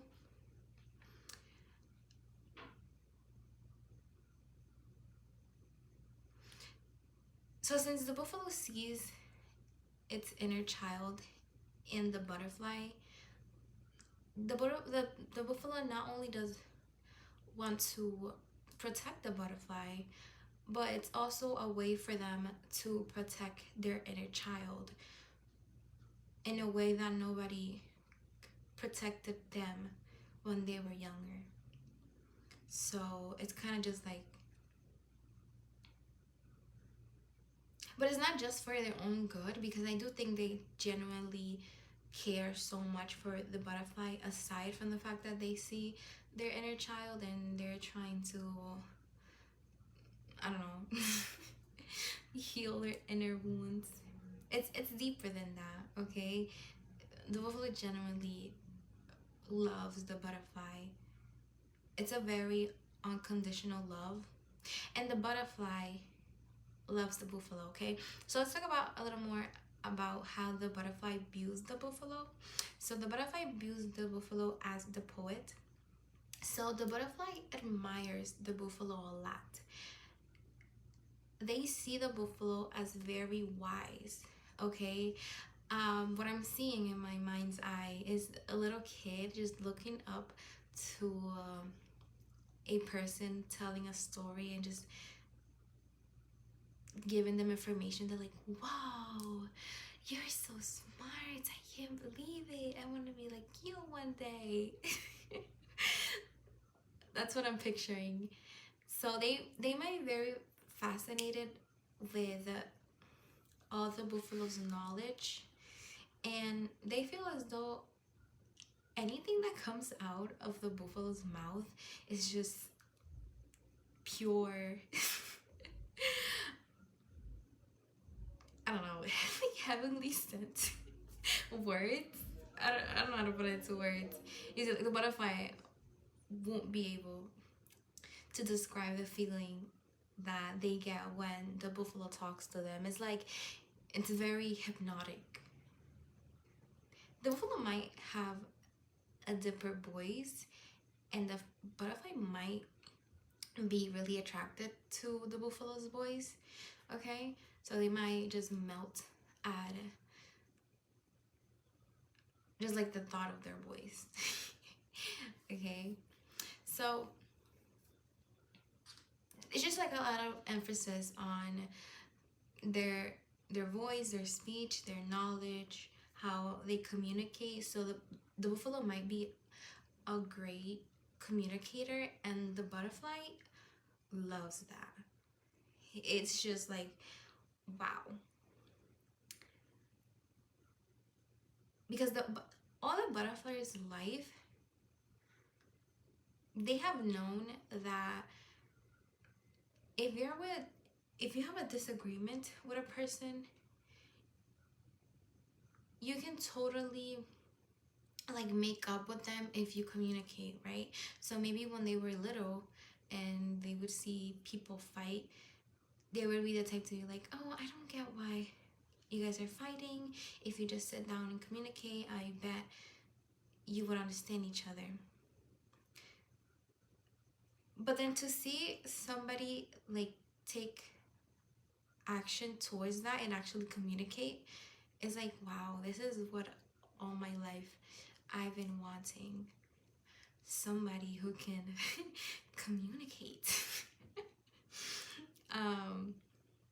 So yeah, so in terms of the snake representing this connection is very transformative, okay? And I do get the sense that you guys knew each other from a past life. So this is not your first time meeting each other. So maybe when you did meet each other for the first time in this lifetime, in like your current body, you just felt instantly connected and just kind of know that you've been waiting for each other your whole life. Because these two energies balance each other out, okay? So the buffalo, right? It's being presented by an earth sign, more grounded, more realistic, on the side of pessimistic, but and very like rational. But then the butterfly is being presented by air, and by that dreamy like energy. We even have like this woman with butterflies covering her eyes, you know. So very maybe the butterflies like dreams, or well, not dreams, but their way of thinking might not be too practical and maybe they think you can maybe they simplify things too much. And like I said earlier, they might have thought that if people just talked everything out, everything was gonna work out, we would have world peace. But you know, the buffalo knows is not that simple, because not everybody is willing to communicate. But the butterfly is like, oh yeah, we can have a meeting with all the presidents in the world and we'll be free of any more. So yeah, so they definitely balance each other out, because the butterfly teaches the buffalo how to dream be like vigor, right?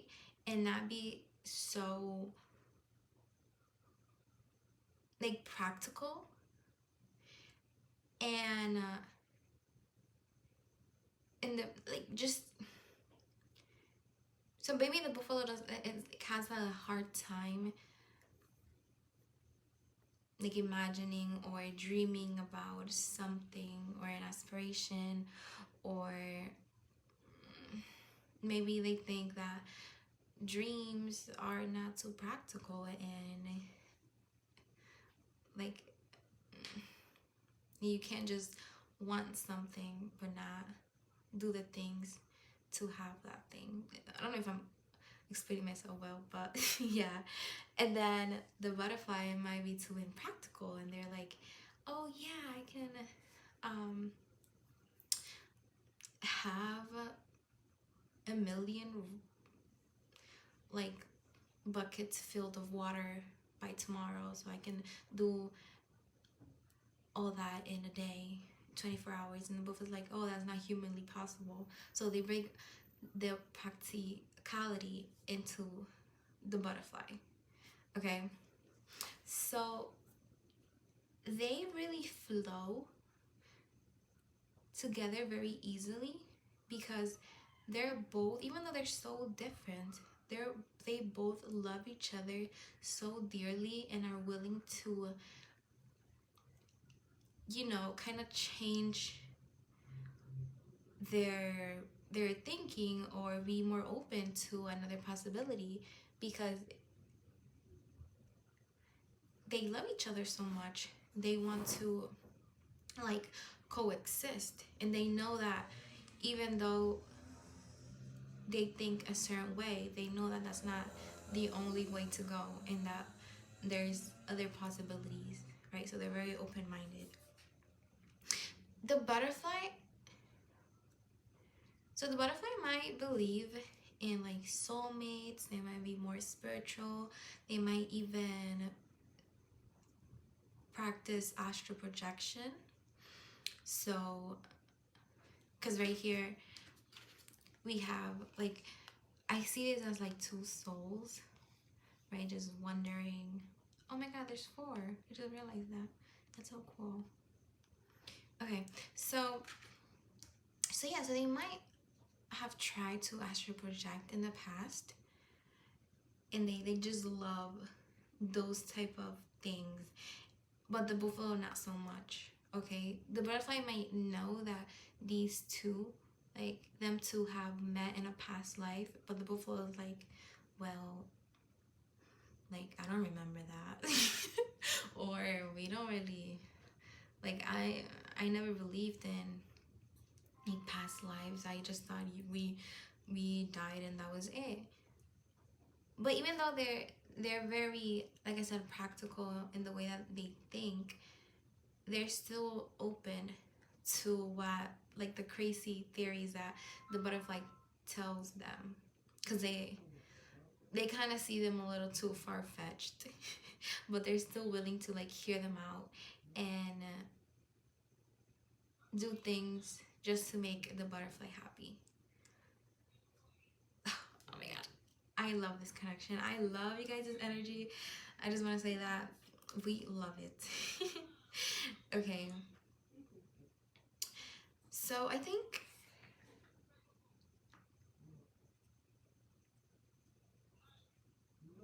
I think that's gonna be it for the energy check.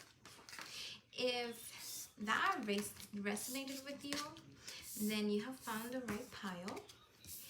If not, you can check out another pile and see if, oh my god, I just realized like these two images look alike.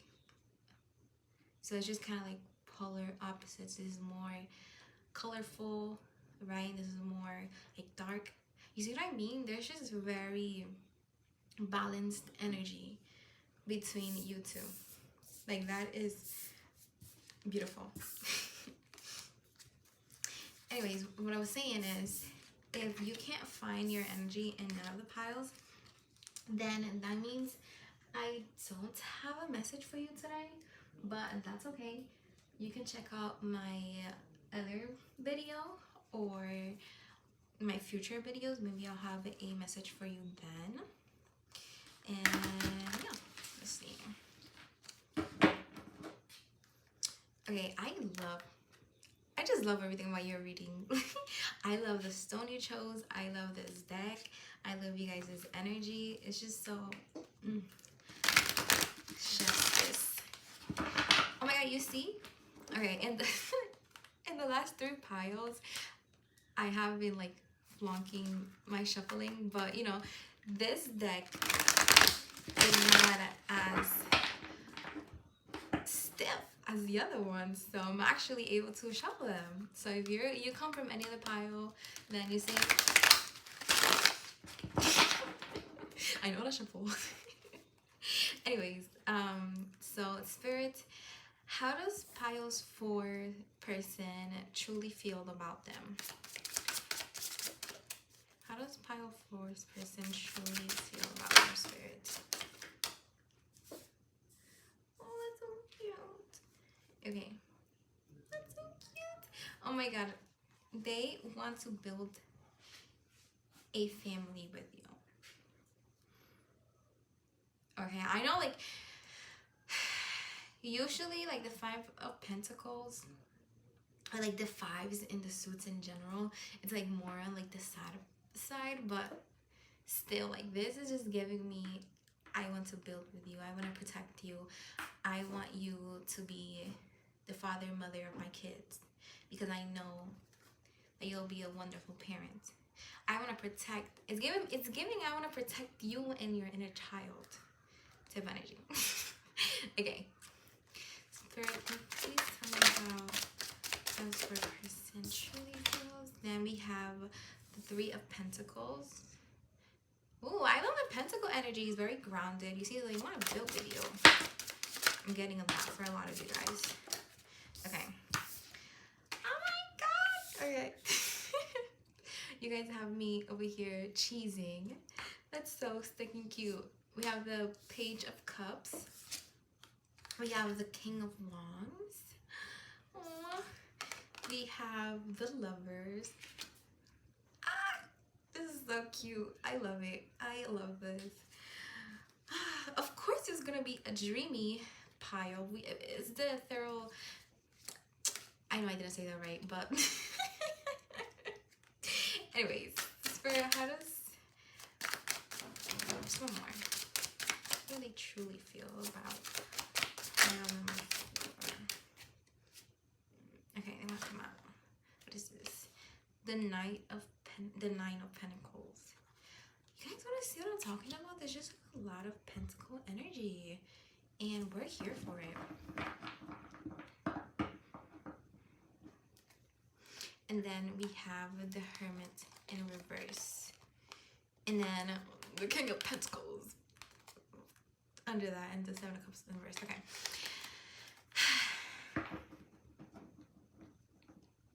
I'm getting that for a lot of you guys, your person is going to be the buffalo person and you're going to be the butterfly. So that's what I'm getting for the majority. It doesn't have to be, but this reading is going to go towards like that situation. Like I said, general readings, like you have to take what resonates and leave what doesn't, because each situation is going to be different, and there's like a meeting point where all the energies like coexist, and the most like prominent energy is the one that I'm gonna most pick up on. So you have to like tweak what I say a little bit, because it is a general reading. But if you would like a personal reading, I do offer those, and it's down in the description below.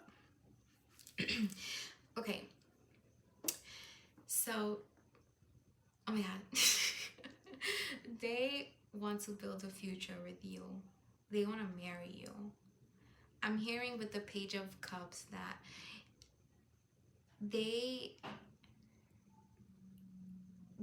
haven't, how do I explain this? I'm getting that in the past they didn't know what it was like to be in a like really committed serious relationship, or maybe they never been in a really serious committed relationship. But even though they know that they don't have the experience, they're willing to try and do their best. Okay, and they're a little afraid of failing.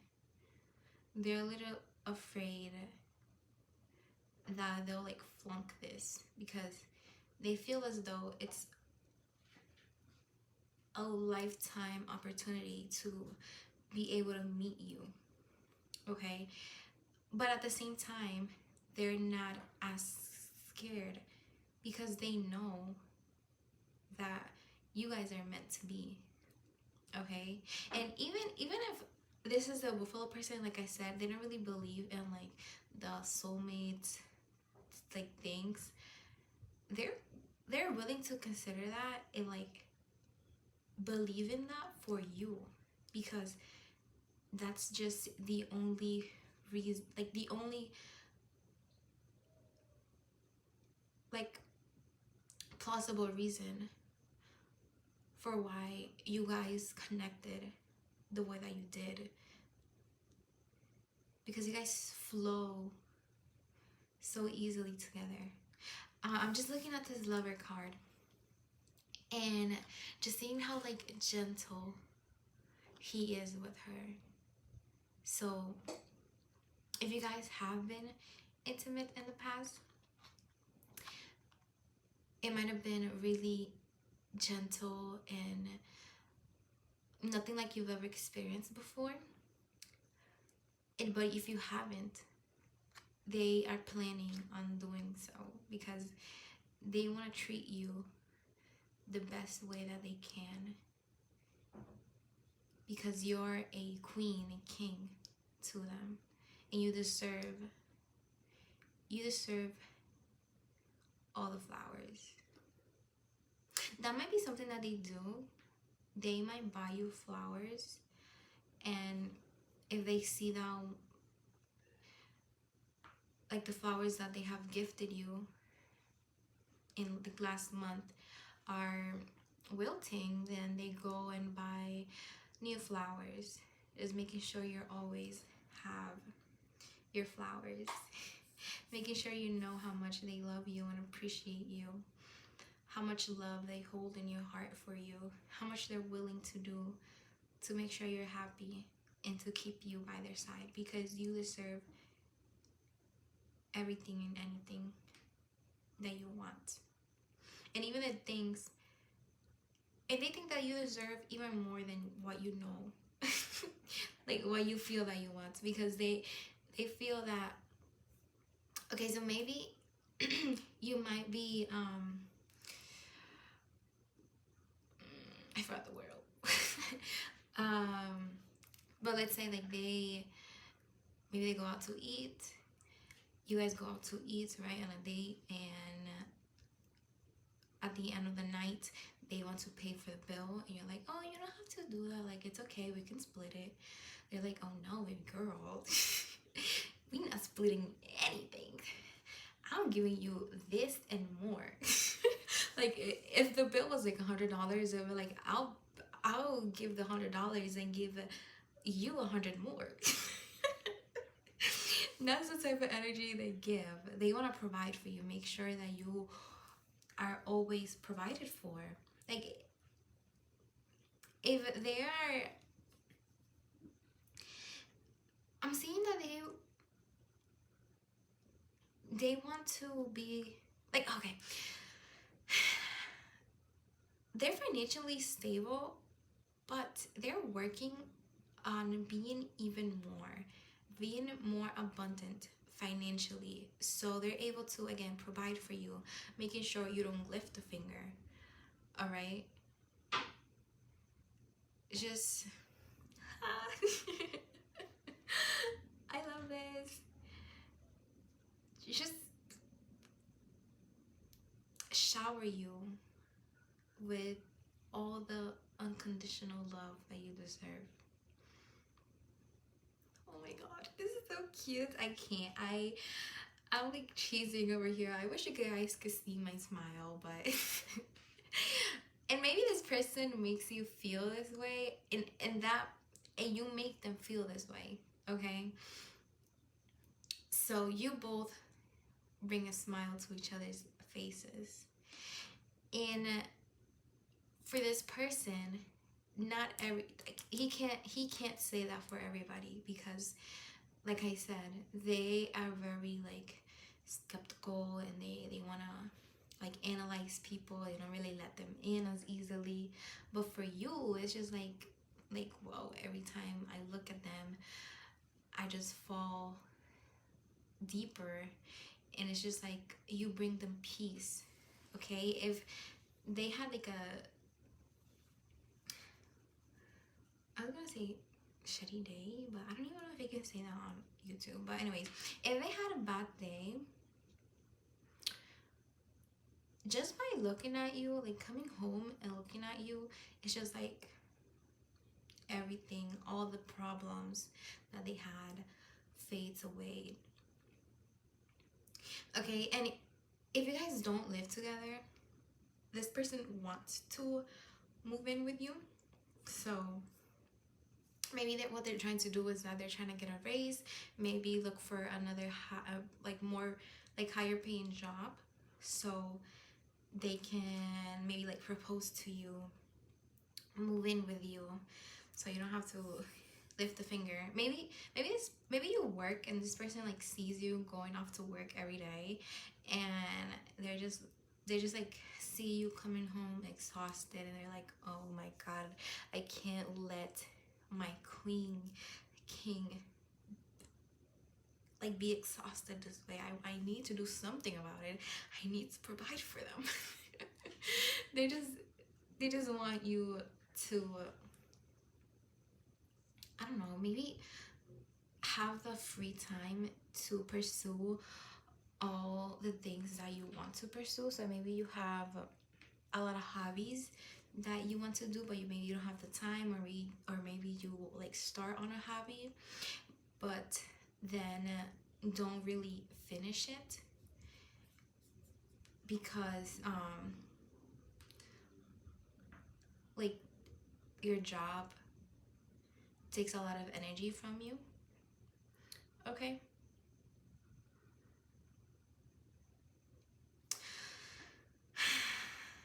okay, nah, that's so cute. Okay, I low-key want to ask Spirit how your future together is going to look like. I think I will. I think I will. Oh my god! Look what? What does that say there?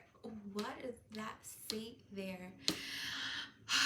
What is it? What's on there? Oh my god. Okay.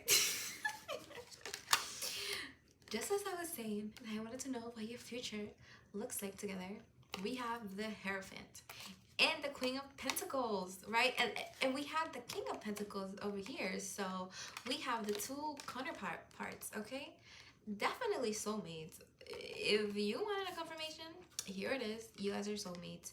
But of course, you know, verify it with a personal reading, because no, it's not gonna be true for everybody. Look at this. Like, what? They want to make you their Queen of Pentacles. Make sure you're never worrying about like financial issues. Making sure you're taken care of. Making sure you're just abundantly blessed with like financial stuff as you are with love. They may have or like give you love in every single love language. So they may gift you gifts, so like the flowers, like I said, words of affirmations. And I think words of affirmation is one that they it's kind of hard for them to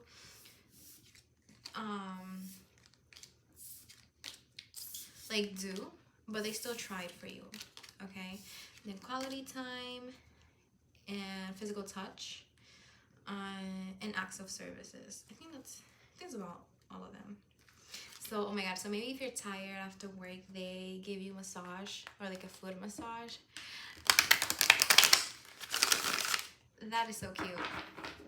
That is so cute. What? Oh my god. Okay. They should make a Disney movie about you guys. I would definitely watch it. Like, I would definitely go to a theater and watch a movie about you guys. Okay, Spirit.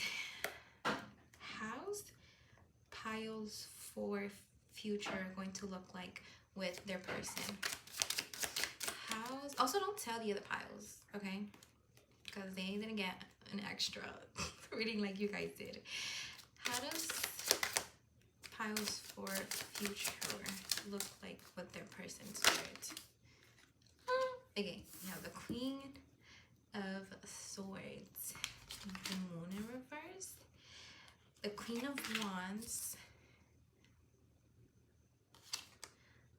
the High Priestess in reverse. Okay. How does Piles for future look with the person, Spirit?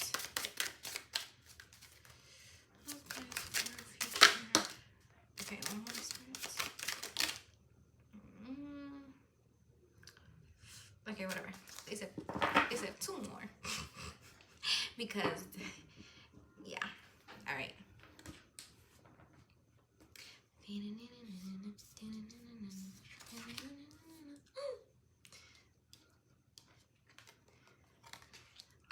I was just hearing like the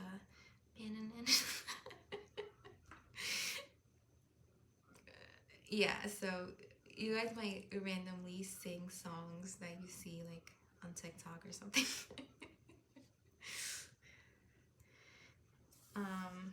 Okay, and we have the Four of Cups. Okay. Queen of Swords.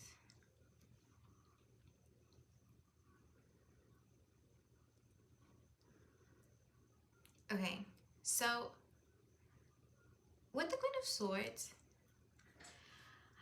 I get that you guys are gonna like be able to communicate through some issues that you might have in the future, okay? And with the Moon in reverse, I think this is telling me that like if you're the butterfly person, like I said, you might be more on the dreamy side.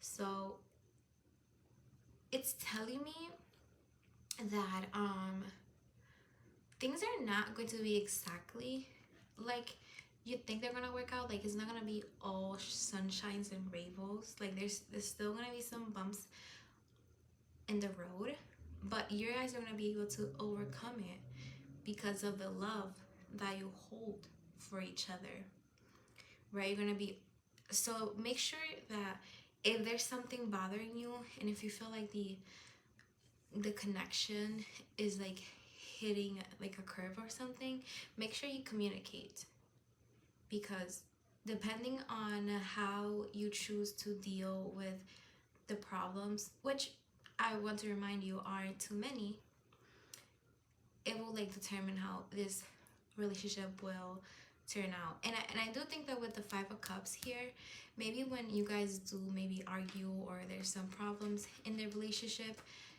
you might tend to be like over dramatic and think that it's all over. So okay. Look, you look to the Pentacles. I can't make this up. Let me see. 8 of Pentacles. Yeah, you guys are definitely gonna travel together. You're gonna build together. You're gonna have a happy ass family together. You're gonna have a strong ass foundation. Okay. All right. So like I said, so maybe in the future when you guys do have those problems, because not every, like, I think it's crooked. I've been looking back at my videos and the cards are crooked, and I'm like, oh my god, they look straight to me. So no, they're a little fruity. Oh my god. Okay. This is because of your energy, I swear. Hopefully you're laughing with me, because I'm pretty sure you are, but yeah, whatever. Anyways, you're gonna fear losing this person, okay? And with good reason, because finding a person like this, you know, it's not an easy task. But Spirit is just telling you that try not to look at it in such a negative light and think that everything is over once you do hit the bump in the road, because just like your inner child and your higher self knows, almost anything can be resolved by talking, okay? So you just have to listen to yourself, because you know the answers. And maybe and I guess sometimes you tend to kind of like forget the things that you know, and you let your emotions kind of predict what you do and what you believe, and they kind of take over and they don't let you think straight. But overall, with the 7 of Cups, I do think that this relationship could turn out in different ways, like depending on the person that's watching this. So you could move in together, have kids. You could get married but not have kids. You could just like stay together but not get married. But either way, I do get that you guys are still going to have a good, healthy, long-lasting relationship. Okay? All right. I hope that helps. Look at this. We have the Magician in reverse. So, with the Magician in reverse, like under the deck, you might tend to self-sabotage sometimes. And like I said, you kind of like know the answers to things, but you don't listen to yourself in the heat of the moment, because you have a very intense emotions that don't let you fully think straight, and kind of takes out the rationality out of you. So you might not be very rational when you're emotionally unstable or something, or just emotional in general. Okay, so we're gonna get advice advice from Spirit. So for advice for Spirit, I'm just letting whatever message comes out. It doesn't have to be about this connection or this person. It could just be in general for you, for what's going on around you at this moment, or what's going to happen to you in the future. You know, it will depend on each person and each pile. I've found that each pile, the advice was like different. Okay, so Spirit, can you please give me some advice for pile number 4?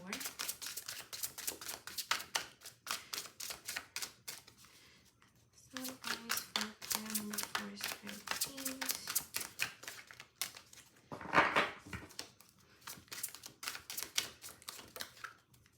Spirit, love and light. They're like, you already gave her. Well, them. Sorry.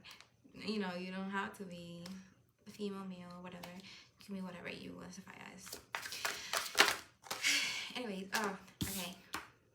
Yeah. So Spirit is telling you that when in doubt, you can call on them to help you clear your head. So you're able to, you know,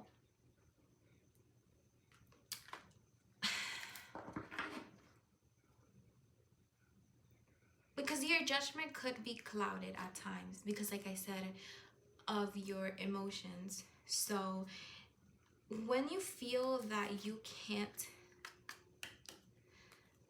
like discern like what's right and what's wrong, you can call on them for guidance and they will give it to you.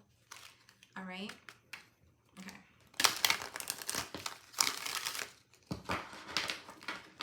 So again, please give us some advice for pile number 4.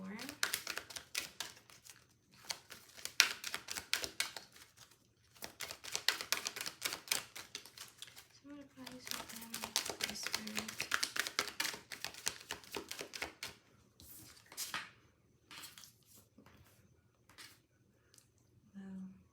That is so trippy. I love it. Okay. I don't even can tell. Like, I know there's a glare, so. I think the glare is like around here, but we'll see. So I'm seeing this as your third eye, right? Or like your eye, your judgment. Like I said, being clouded at times. You know, it has like the X in front of it, so the eye can't see clearly.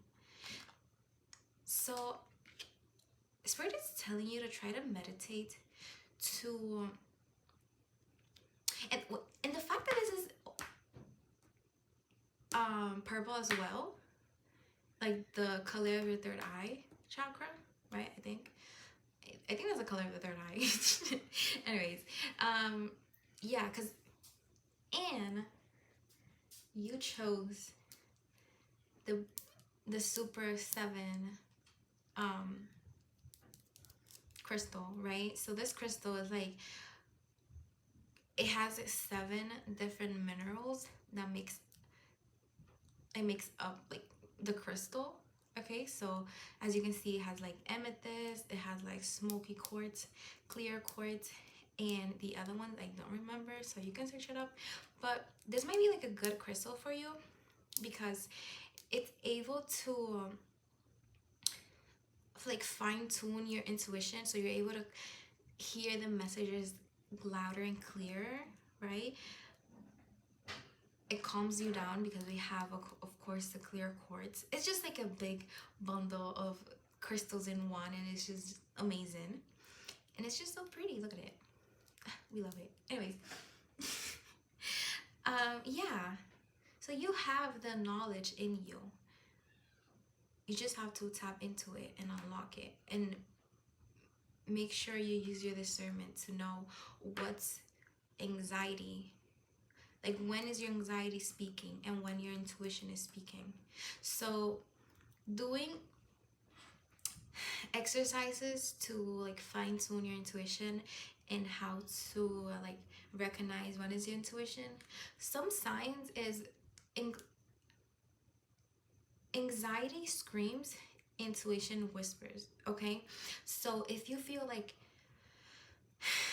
really intense feeling and like you feel it in your stomach and it's just like this is feeling making me feel horrible, it's most likely your anxiety. Okay,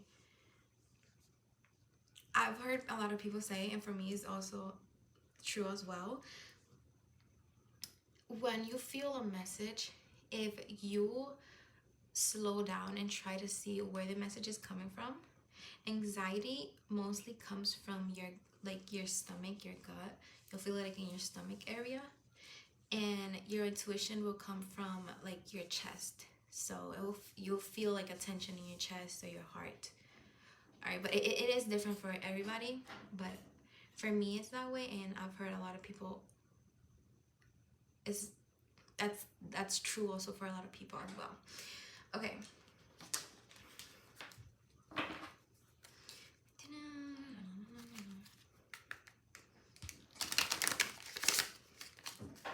Spirit, please give me some advice. Should I take it? I don't think so. I'm not gonna take it. Please give me some advice for okay. We have oh my god, what did I tell you? Oh my god, I love it when Spirit confirms what I just said. We have communication is key. New moon in Gemini. What did I say? What did I say? So yeah, there will be times where you and this person are going to hit some bumps, but they will all be resolved as long as you are able to understand each other and you communicate and you compromise. Okay, so Spirit is telling me that at times you might be a little prideful and you don't like being wrong, so you might be a little stubborn. So Spirit is telling me to try and hear the other person out and try to compromise. And even sometimes, even if you think you're right and the other person is wrong, just for the sake of the relationship, sometimes you just have to admit that you're wrong even though you don't really think so, like deep down, just for the sake of the relationship. And also, Spirit is also telling me that since you are ruled by your emotions a lot, maybe stepping out of an argument when emotions are very altered could be really helpful. So you can let the air cool down, give yourself space so you can think more clearly. And once you have a level head, you can communicate and try to communicate with the person and try to meet them halfway. All right. All right, Spirit, please give me last advice for pile number 4.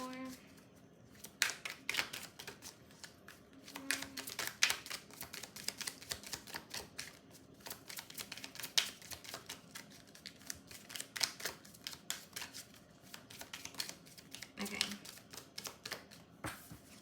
We have a Council of Light, Divine Orchestration, Helpers in the Subtle Realms. I love that. Okay, you see all this? They're your spirit team. You have a very big spiritual team protecting you. And you have very powerful beings around you. Okay? You're very intuitive and you're able to connect with them. And even if you haven't like tapped into that power, you can. You're able to communicate with your spirit guides easily. So try doing that because they're there with you and they guide you every step of the way. And I think it will be very helpful and beneficial for you to communicate with them because, like I said, at times you need guidance because you feel lost in your head is telling you something and your heart is telling you the opposite. So thoughts and feelings might like crash a bit, and even more so because we have a Gemini, right? The sign of the twins. So there might be like, you might have Gemini, like very heavy Gemini energy in you, like maybe a big chart. So sometimes you feel that you're split into two people, one that wants to do something and the other one that like wants to do the opposite.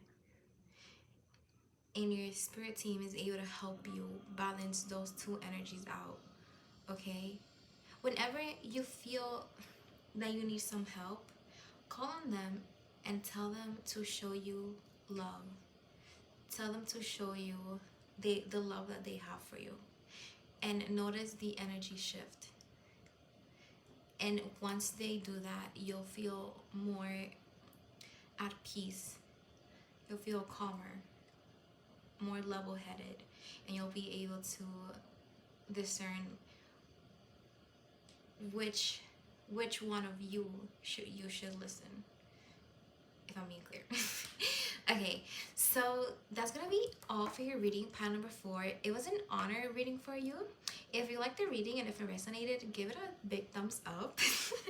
And if you wanna see my future readings, you can subscribe.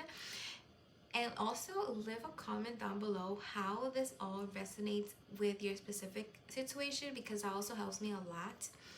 And I have information down below, my socials. I have information about personal readings. I also have just like information about me if you wanted to know more about me. And if you feel called to, you can also leave me a tip. I have information down below for that as well. But yeah, pile number 4, that was it, and I hope you liked your reading. So I wish you the best in life and in your relationship. Bye.